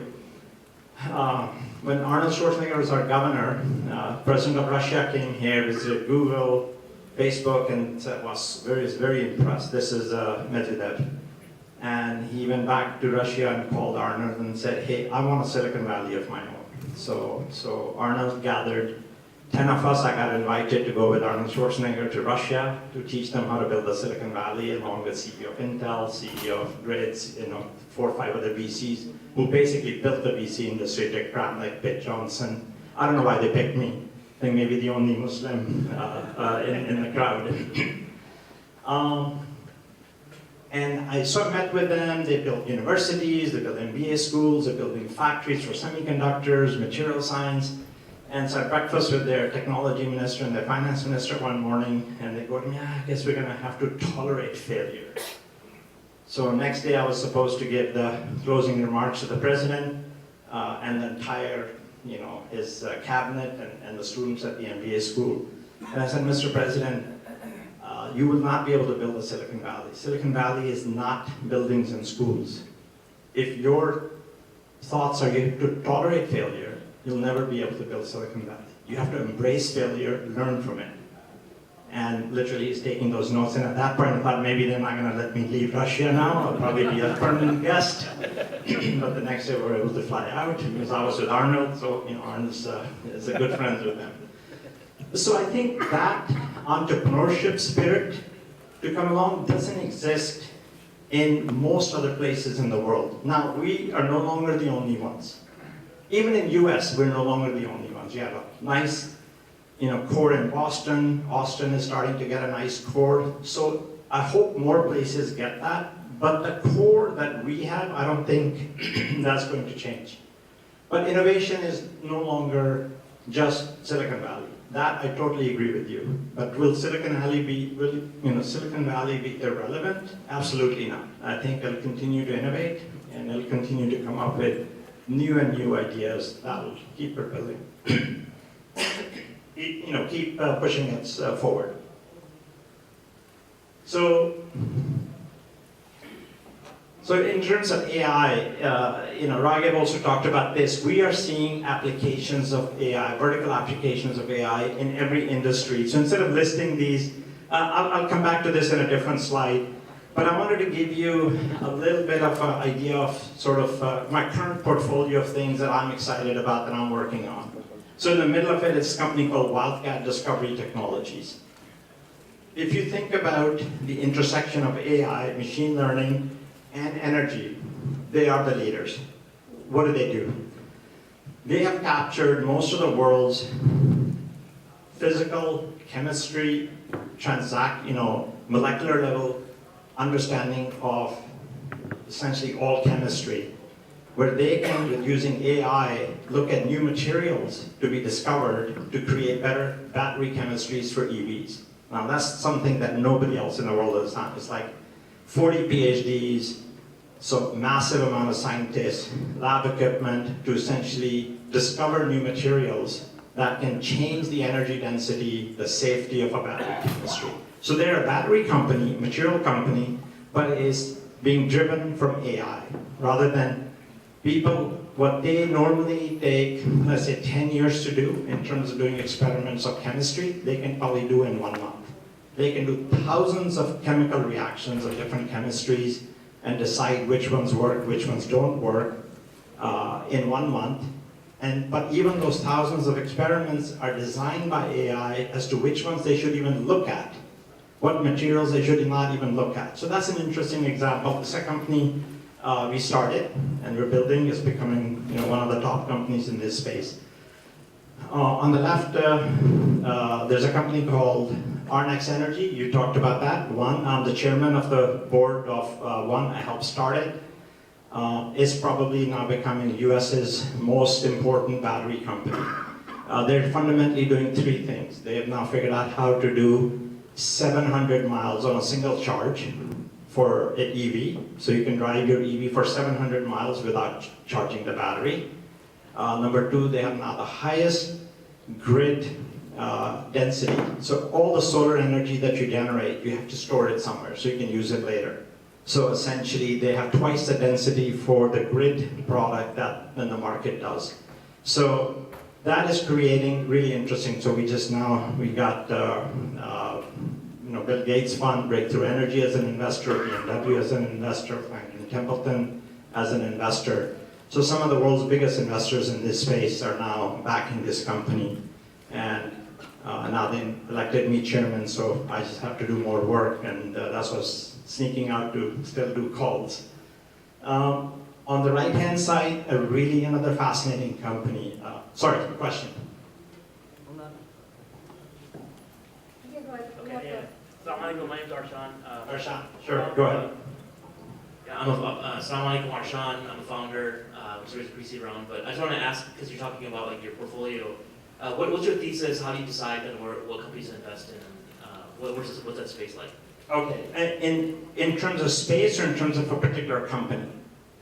Let's do a particular company. Okay, so a particular company, I will actually have a slide on that. I'll get to that, but in general, it's about teams, and it's about obviously the space. Let me hold that question because I think it's interesting. I was looking at Raghib's slides and all the lessons learned he had one by one, and I was like, oh my God, this is like, I had them all in one slide, and if you guys leave anything tonight with anything, that's going to be the one slide. And even in that slide, will be one line. If you remember that, I think you have a good starting point. Your night won't be wasted. I know I'm not that entertaining, but your night won't be wasted. Innobot is the second largest European battery company. I literally drew that on a napkin on a train from Oxford to London, and we started the company. And Alhamdulillah now has become the second largest EV battery company. They're doing high energy batteries for flying EV tolls to Ferrari, to things of that nature. So building a US battery company and a European battery company in parallel right now, two of them. ESS is a grid storage battery company, already went public. Bill Gates was a co-investor in that with me as well. So, you just asked me the question one slide too early, so I'm going to answer that now. So this is, probably the most, because people keep asking, what do you look for? What's a good deal? What's a bad deal? I think there's a few very simple ideas. First of all, A+ teams, because whatever business plan you are going to pitch me, I already can tell you is not going to work. Right? I'll give you, since Amar's in the room, I think my second day on the job, all the process research people are running around with their hair on fire. The fuse that was supposed to be 50 ohms, silicon came back and it was 12,000 ohms, I still remember. And people are like, oh my God, we don't have a company, right? Because of course at 12,000 ohms, the resistance is so high, signal is not going to travel, you don't have a chip that works at the speeds that you want. Within a few months, Amar's team, with his leadership, with the architecture team, the process team, we solved the problem. We had to redo everything, like new architecture, new algorithms, new everything else, and Amar, we solved it. 4 years later, the company goes public from zero to IPO. So unless you have the A+ team, don't bother. And so look around, hire the best people. This goes back to goes back to the company you keep, goes back to if you're the smartest person in the room, leave. Because that's not a good thing. So you need people who are smarter than you around you all the time. That's one huge thing. So we look at the team. Do we see, is this team the smartest in this space? Do they cover different aspects of, do they have good engineering? Do they have somebody who understands the markets? Do they have good leadership? In the beginning, of course you're not complete yet, but do you have the seeds of a good team to solve a very large problem? Second thing that I look for is, this is the line that I said, if you don't remember anything, just memorize these three things. Large, growing, underserved. Why do I say this? You only have 24 hours in the day, so if you're going to go solve a small problem, don't bother. So pick a large problem to solve. Okay, that's number one. Number two, if it's not growing, and Raghib mentioned this as well, which is, if it's not growing, what does that mean? What's happening? It's either declining or it's stable, right? Those are the only two things. What happens to those markets when they are stable or they're declining? Margin crashes.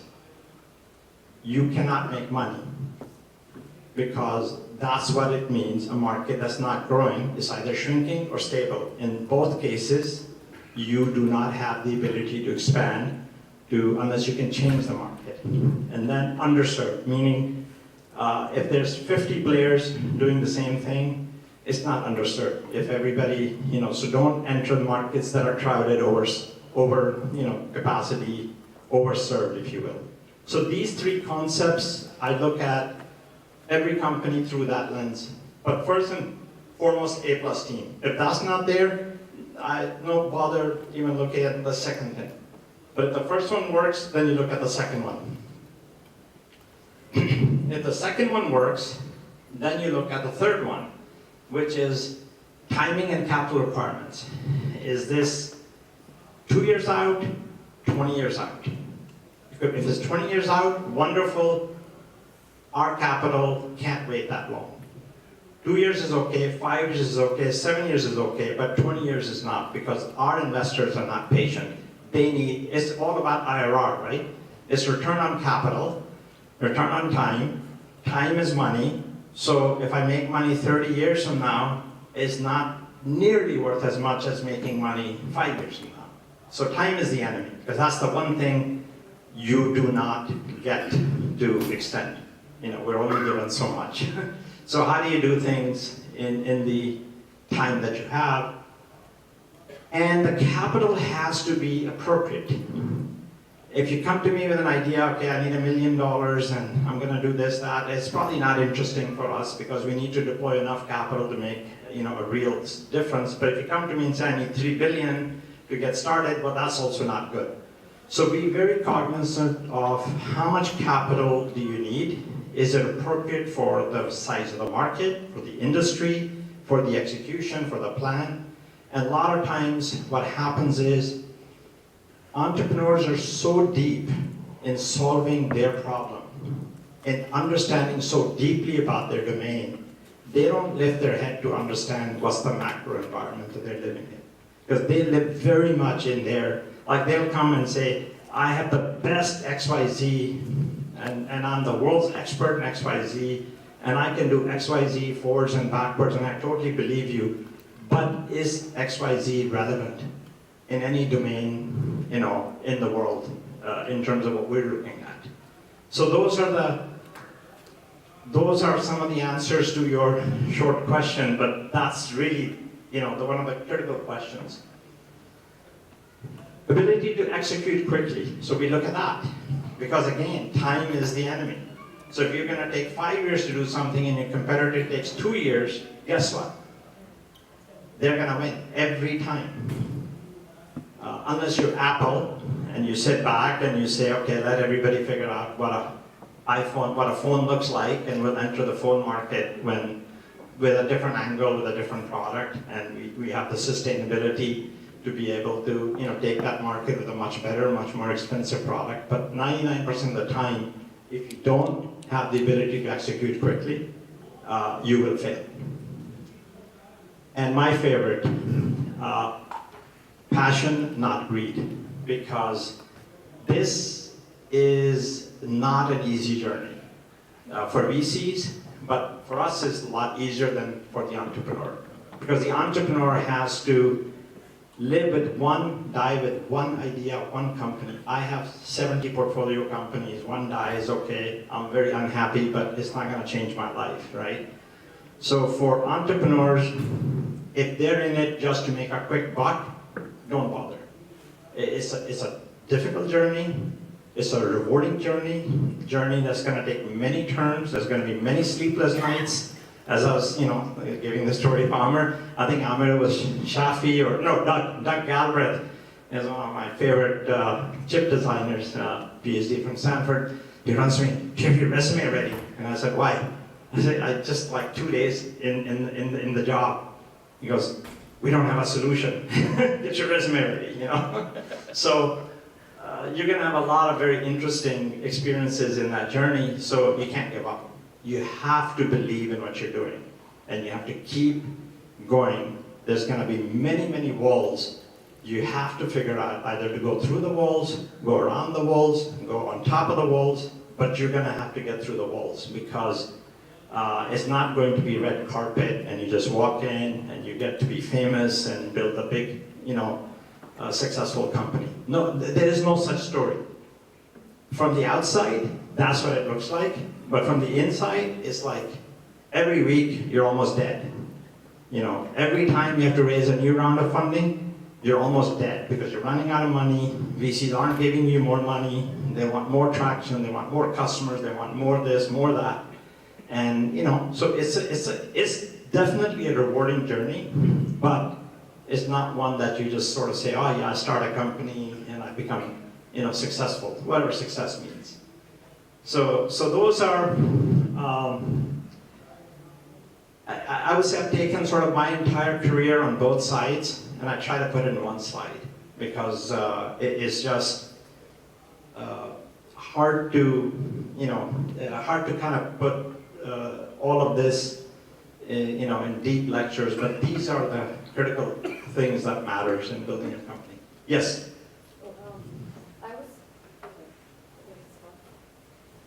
We were about to transition into a much more fun panel with Mr. Faisal and the other speakers. So if you allow, if you want to have a question just for him, we can go ahead and ask. Otherwise, and that's the last slide. And you can find me on LinkedIn or other places. Happy to answer one last question, and then we can go to panel.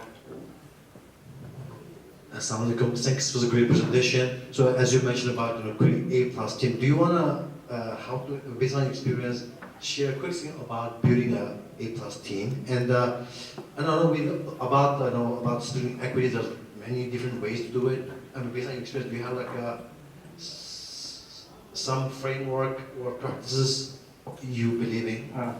Check your ego at the door, number one, because you cannot hire an A+ team if you have an ego and you don't want people who are smarter than you, better than you around you. That's the sure way to fail.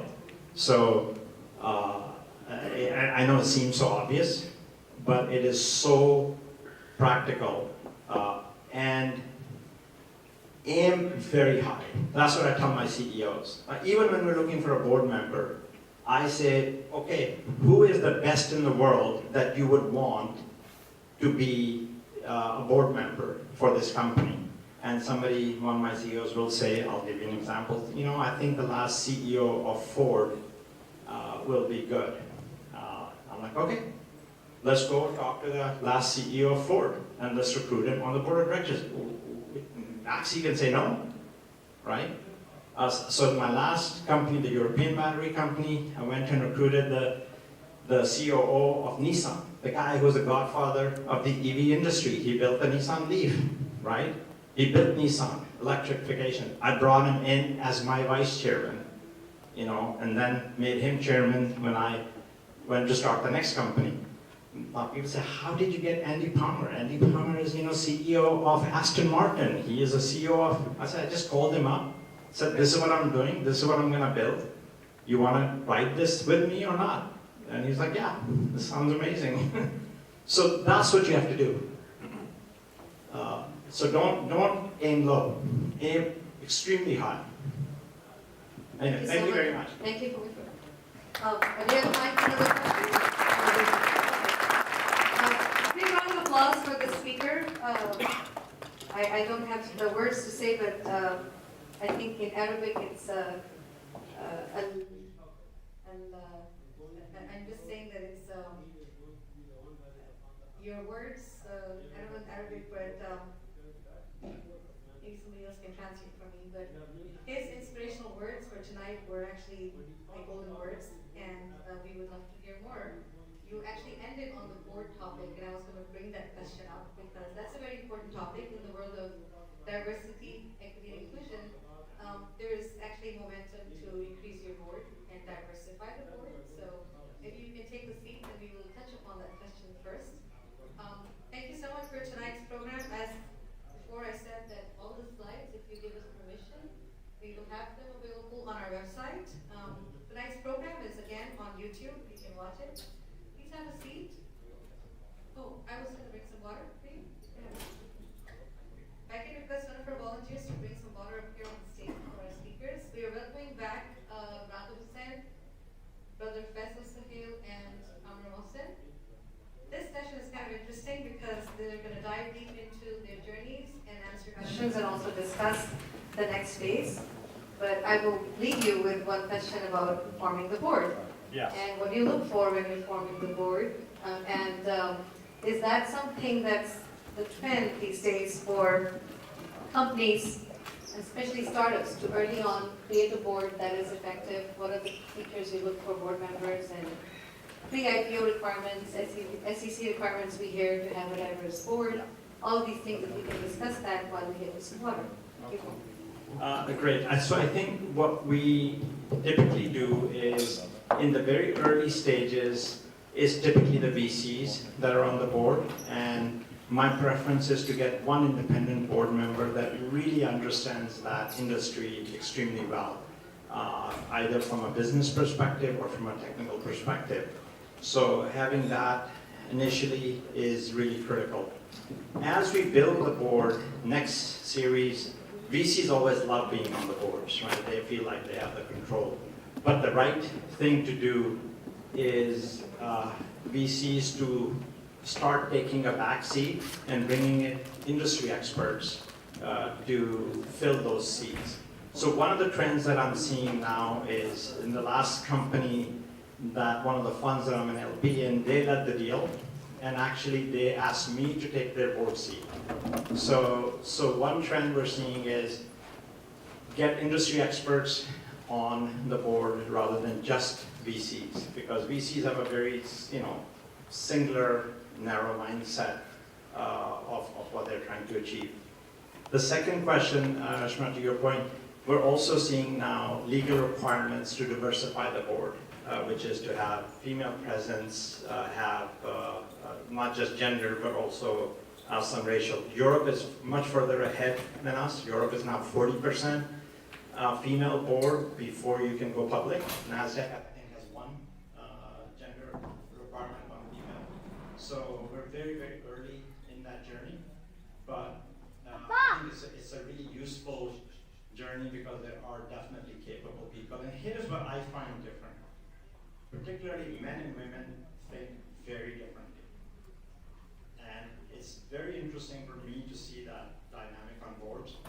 Men tend to align on a singular strategy or whatever action we're trying to take much quicker.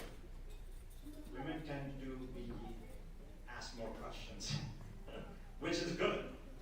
So it takes longer to make decisions, but I think we end up in a better place. So that's just sort of a new experience for me because we're extremely heavily men-dominated industry as VCs.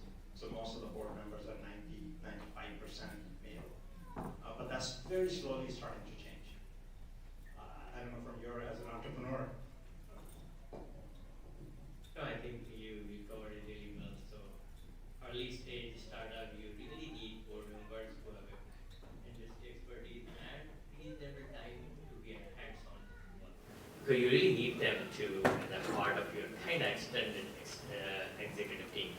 But as you become much larger companies, you need people with different area of expertise, like governance or finance or HR or something. Because most of the things that we come across, somebody somewhere has seen it already. So it's better to bring domain experts so that you have the best people at your. Yeah. Let me add to this here also is that, when you put a board of directors together, it is a very important body for the company because it is an interface between the company and the stockholders. And, one of the main jobs of the board of directors is to fire and hire the CEO. And so you have to have a balanced board where it represents different bodies, stakeholders in the company. One body are the company itself, the executives have to be well represented on the board. Another body is the investors, as Faisal mentioned. So the third body is industry experts. Those three legs have to be well represented in the board. And another important thing is the chemistry. You have to recruit board members, from the industry as well as from the investor side that will get along well, because the board is going to face a lot of tough questions over time, and there has to be a lot of exchange of information, proper listening, a balancing of different opinions, and how to converge. The CEO and the chairman of the board have to be able to converge the various opinions that being considered to solve tough problems in a way that put the whole board together to come up with this decision that makes sense and rally the board and the company together. So it's a very important body in making a company successful. So you have to put a lot of effort in forming it, recruiting, and building the culture of the board in order to make it successful for the company.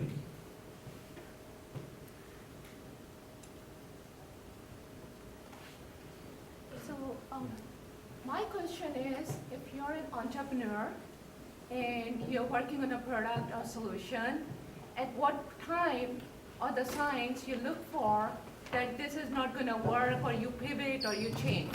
What are the signs that you look for? Did you get?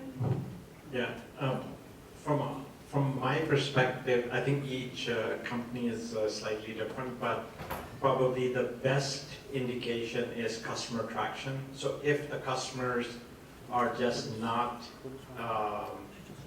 buying, showing the love, engaging with you on the solution, then you probably don't have the right solution. So either you need to pivot, to a different market or totally a different solution. That if the customers are very good at guiding you, listen to your customer. They usually know what's needed, but listen to them and work with them to figure it out. Yeah, so I think, as I said earlier, it's an iterative process. You have to pretty much co-architect the product with the customers. So it's not like you collected all the information and went in a dark room and started, closed the door and started working. It doesn't work that way. Actually, a product from the day you thought and until the day it gets done, it evolves. And that evolution has to be partnered with the actual users of the product, customers. Let me add also, I don't know of any company that started with a business plan and ended up being the final plan that made them successful. The management team, the founders and the board of directors have to take into account that business plan that you start with is just a guide to get started. When you have a product, you engage with the customers, you have to listen well to what the customer is saying. Because most likely you have to pivot with your plan in order to take into account the dynamics of what the customer wants. And sometimes even the customer may not know what they want, but you have to listen well to their problems and be ready to pivot.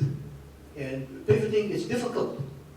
It's one of the most it's one of the chasms that most companies fail into, where they found that original concept is not working, and they try to change it, and they either change it too fast or too slow, or they don't have the proper resources to change it, or they can't get agreement among the investor and the board to make the change.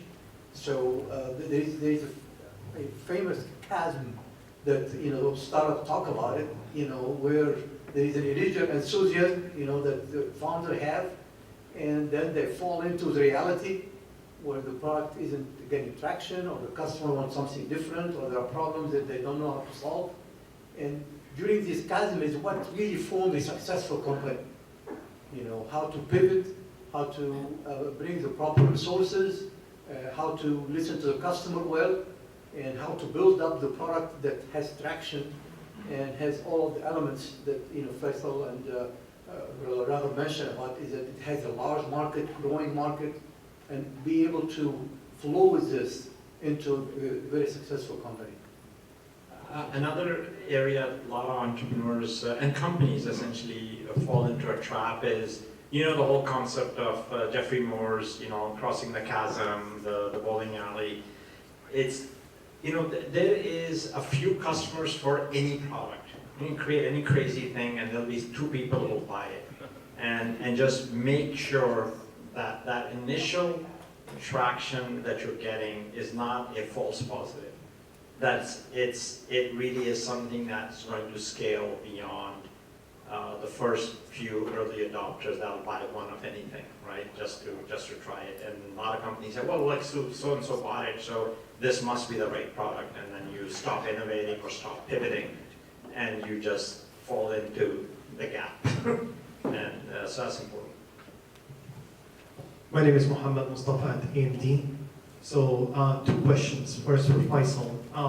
Your criteria for the successful team, company, to me it's very subjective. I mean, I don't see really a way that I can take that and make like a database of, say, okay, a weighting factor of a company. I'm just wondering if you can make it more analytical, data-driven kind of thing.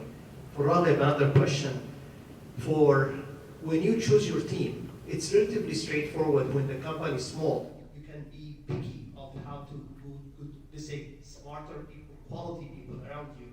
But when you start to grow, how can you keep the control of the quality of your team when you grow? Thank you. And so in terms of quantifying the criteria of an A+ team, so there's two vectors. One is diversity of expertise on the team. So if you have two brilliant scientists and nobody who understands the market, nobody who understands the channel, nobody who understands the business side, then that's not a A+ team. That's an A+ entrepreneur, in the technical domain. So that's one area to make sure an A+ team has the expertise in 2 or 3 domains that are critical at the very beginning. You don't need the 10 vice presidents of everything to begin with, but you need those 2 or 3, 4 critical people that understand the different domains of the market that you're going after: the customer, the product, the engineering, the production. The second, which is the domain of expertise. So this is the type of expertise. Then the next is the depth of those expertise. That's where you need to look at their experiences. What have they done in that domain? What experience have they had working in similar industry? What was their success track record? Because that's all you can do. You don't know whether they're going to be successful in this company with you, but at least you can draw from the previous experience and successes, which are very critical. So you understand what knowledge they're walking in with, what, if it's more on the market, customer, sales side, what Rolodex they're walking with, their relationships that they're walking in. If it's an engineering person, what types of products that they have, taped out or designed or, created successfully, right? So those are sort of one level of criteria, and the second is the diversity. You need both. So as I said earlier, if you hire A players, they will always hire A players. So after a while, for my company, first 250 people, I interviewed myself actually, at each one of them. But you can't keep doing it forever, right? But then you have enough critical mass, which actually builds the culture of the company. And in that environment, even first of all, we do not lower the bar just because you have to scale. That's a wrong thing for people to believe that, oh, we have this much work, we have to hire 100 people, just lower the bar of your criteria. Completely wrong thing, because those people will become burden on the rest of the people as well. So actually your overall productivity will go down by adding those 100 people. You might have to live without those extra 100 people. In our company, sometimes recs are open for like 18 months. It just sounds ridiculous, but hey, we're not going to lower the bar, and if we can't find the right candidate, we'll keep looking. But we will not compromise, right? So and that comes from the culture that you build, that hey, this is an organization where we actually value overall experience, expertise, and performance. Let me also add the interviewing and the recruitment process is very important in the company. It has to be properly documented. You have to have a team that does the interviewing and get all of their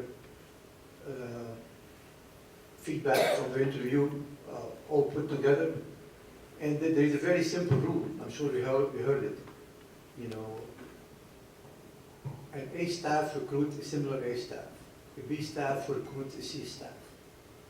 And so you make sure that the team that does the interviewing and the decision is an A team. And it has to include also proper reference checks, proper chemistry. It's not just the person has all the proper background, but it has to be the chemistry of the person match the culture of the company. If you bring people who don't fit in the culture of the company, it's going to create more problems later on. So it has to be very careful process developed inside the company. Very important process. It's similar to product development, this interviewing is very important because one of the most important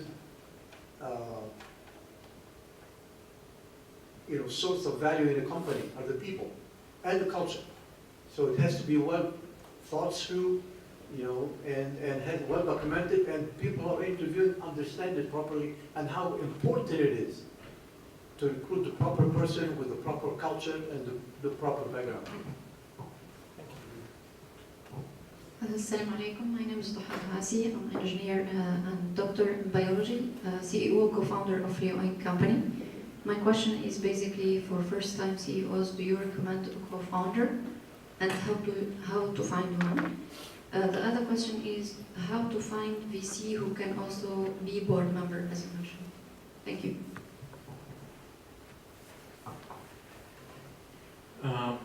In terms of co-founder, I don't think that title is not necessarily implies anything. I think it's more about making sure that you have the right team members, whether you want to call them co-founders or founding team members. It's not if they want to be called co-founder, I don't have any issue with that.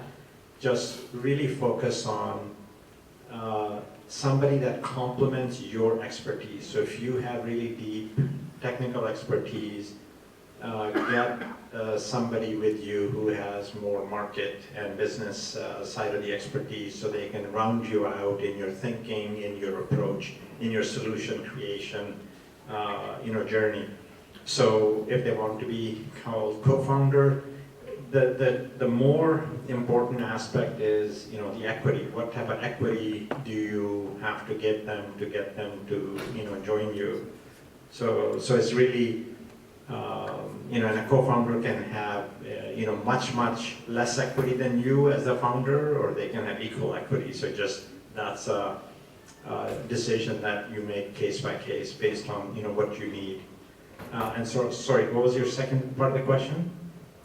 VC that comes on the board. How do you get VC who joins the board? Yeah, so, well, VC, if they're going to invest, they're going to be on the board. So what you do is, this is also sort of age-old secret or very well-known secret, is don't seek out the venture firm, although venture firm is very critical because it gives you the name, but really seek out the partner in the firm that has expertise in the domain that you're trying to build the company. That's much more important than the name of the VC firm. So, if you have an option to take money from sort of equivalent VC firms, always focus on the partner, because it's not the firm that's going to show up to your monthly board meeting, it's going to be the partner. The input you're going to get is not from the firm, it's going to be from that human being. So making sure you pick the right person, not the firm, is a lot of times first-time entrepreneurs make that mistake. Because if the person doesn't have expertise, they can't open up, they don't have that network to open up all your doors, then firm is nice, but it doesn't help you.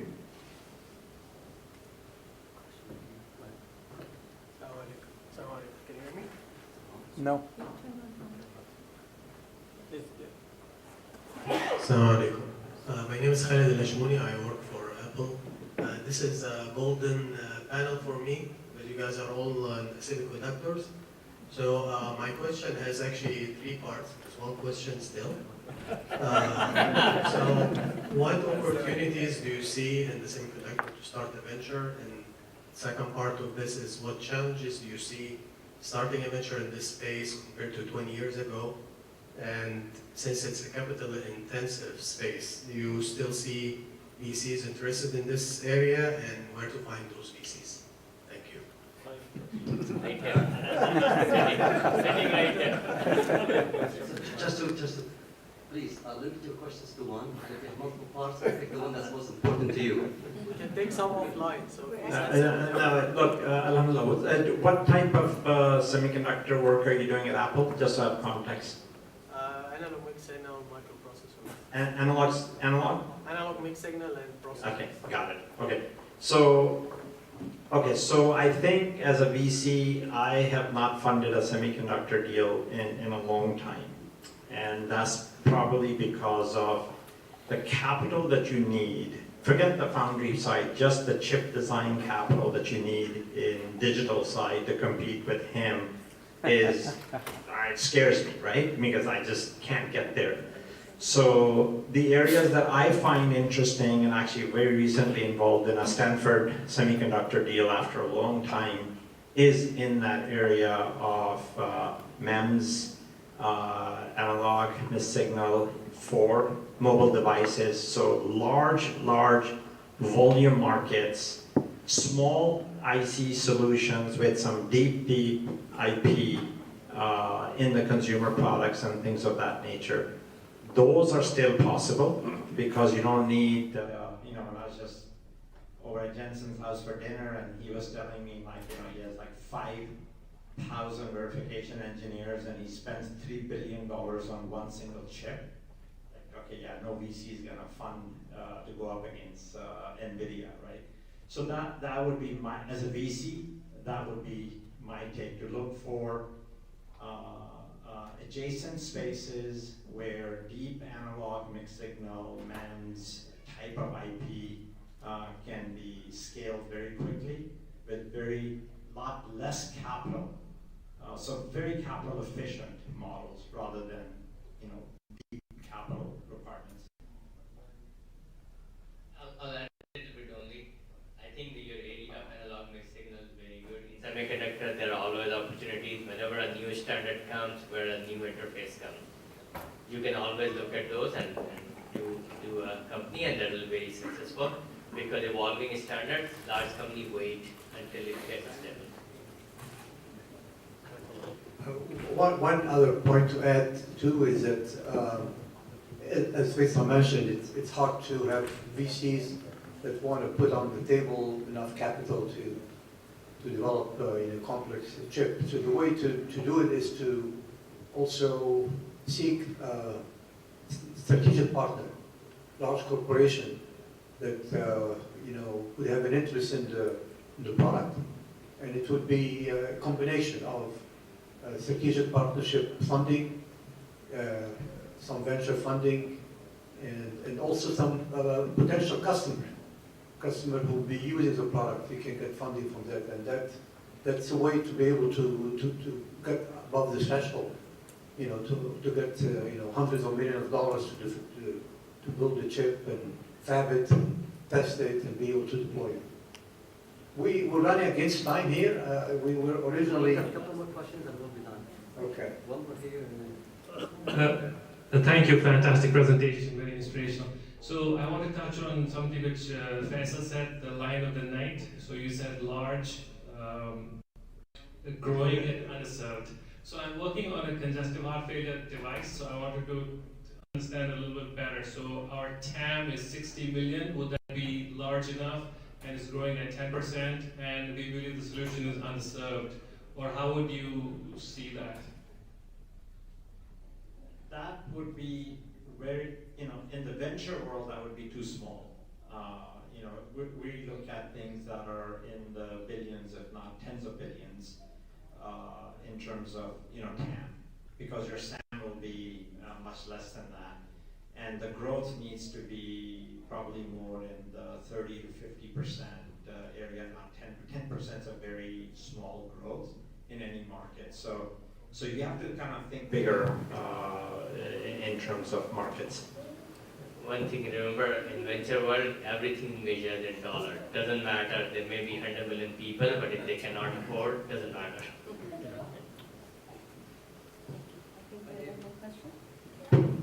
Last one. Yes, Assalamu alaikum. Mohammed Musa, founder and CEO of Deep in AI. So given enough time and money, any startup can really succeed. If the market is big and the problem that they're solving is real. So do you agree with that statement? And kind of challenging whether if the market is big and the problem is real, then you can change the team, you can change the product, you can change the technology, but still the problem is still going to be there and the market is still growing. So wouldn't you just always just bet on the market and the problem that has very real value? Thank you. No second chances in our world, unfortunately. It's a very finicky world. VCs, once they walk away, they never ever look back at that same opportunity. And that's just cultural. I don't know what it is, but Yes, I completely agree with Sohail. However, the phrase that you are using is actually true. If you can survive long enough, you will succeed. But that by itself is saying you were able to convince enough ideas and think to raise around, and that's why you survived enough long enough, right? So that phrase by itself is a little bit misguided. Okay, so I think we're Okay, I think we need to wrap up here. Yeah. Before we wrap, I have one last question. Follow up on Faisal's answer to what it takes to invest in find a company. What about those peripheral industries that are existing companies? How do you go about finding them and investing in those ones, those that are we've not in Bill Gates league can maybe target those companies? How do you go about that? So repeat again when you said peripheral companies. Factories, they need manufacturing, they need logistics, they need things to kind of Yes. peripheral circle of Yes. getting to So market. basically, what you have is you have a couple of different types of investors. There's private equity versus venture capital. Venture capital looks for ultra high growth, high margin businesses that can generate value in a very short period of time. Then other businesses, are great businesses around it, and they tend to go more towards private equity. Private equity comes and buys those businesses, aggregates them, and builds very large EBITDA, very boring businesses, but makes them 3x in 3 years, which is amazing return, but it's a totally different mindset and a different type of investor. So yeah, there's absolute room for that, but you don't talk to a VC about that. You talk more to a PE, private equity. Okay, we need to wrap up here. Let me just share with you a quick word. If you like what you've heard tonight, please become a member of the club. We're all volunteers, and we have every month we have an event like that. We'll bring top-notch people like you've shared, you've heard here, to share their experience, their journey, and to network. And I believe this is a very, very important function that we need to devote our resources in our Muslim community to build up. Silicon Valley is very unique, as Faisal shared with you here. The culture, Silicon Valley is very unique, and we're in it. And we have our own Islamic values, and we want to build successful companies consistent with those values, and those successful companies will also feed back to the community. So it is imperative for all of us to maintain our identity, to build our families and our children in a community that consistent with our values, that we really put a lot of attention to this area of entrepreneurship. So please take the QR code on the table, become a member, and you'll be notified of the future events. Jazakallah khair. Can we have a round of applause?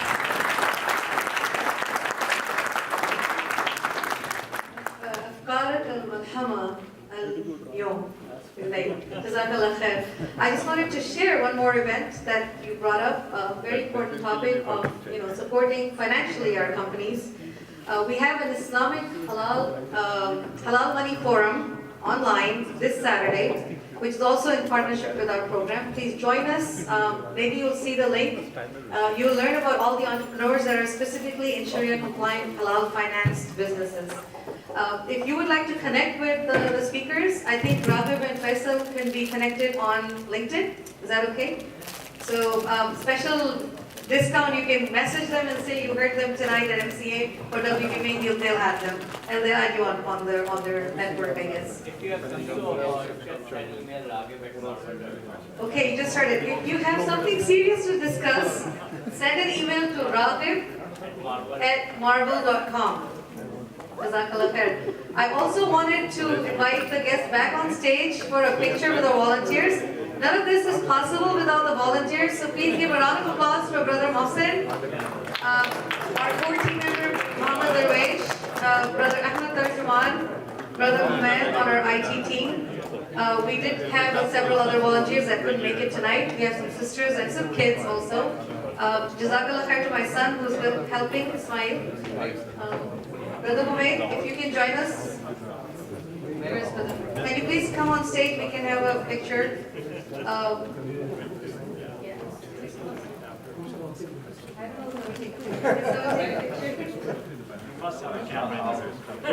And one humble request, I don't want to be the only female here. I just want to share that please bring your daughters.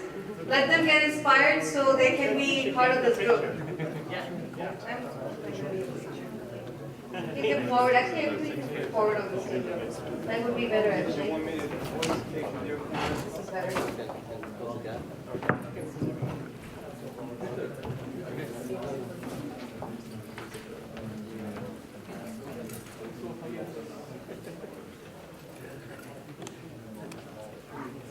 Whose camera is this? Is this your camera? Yes. Oh.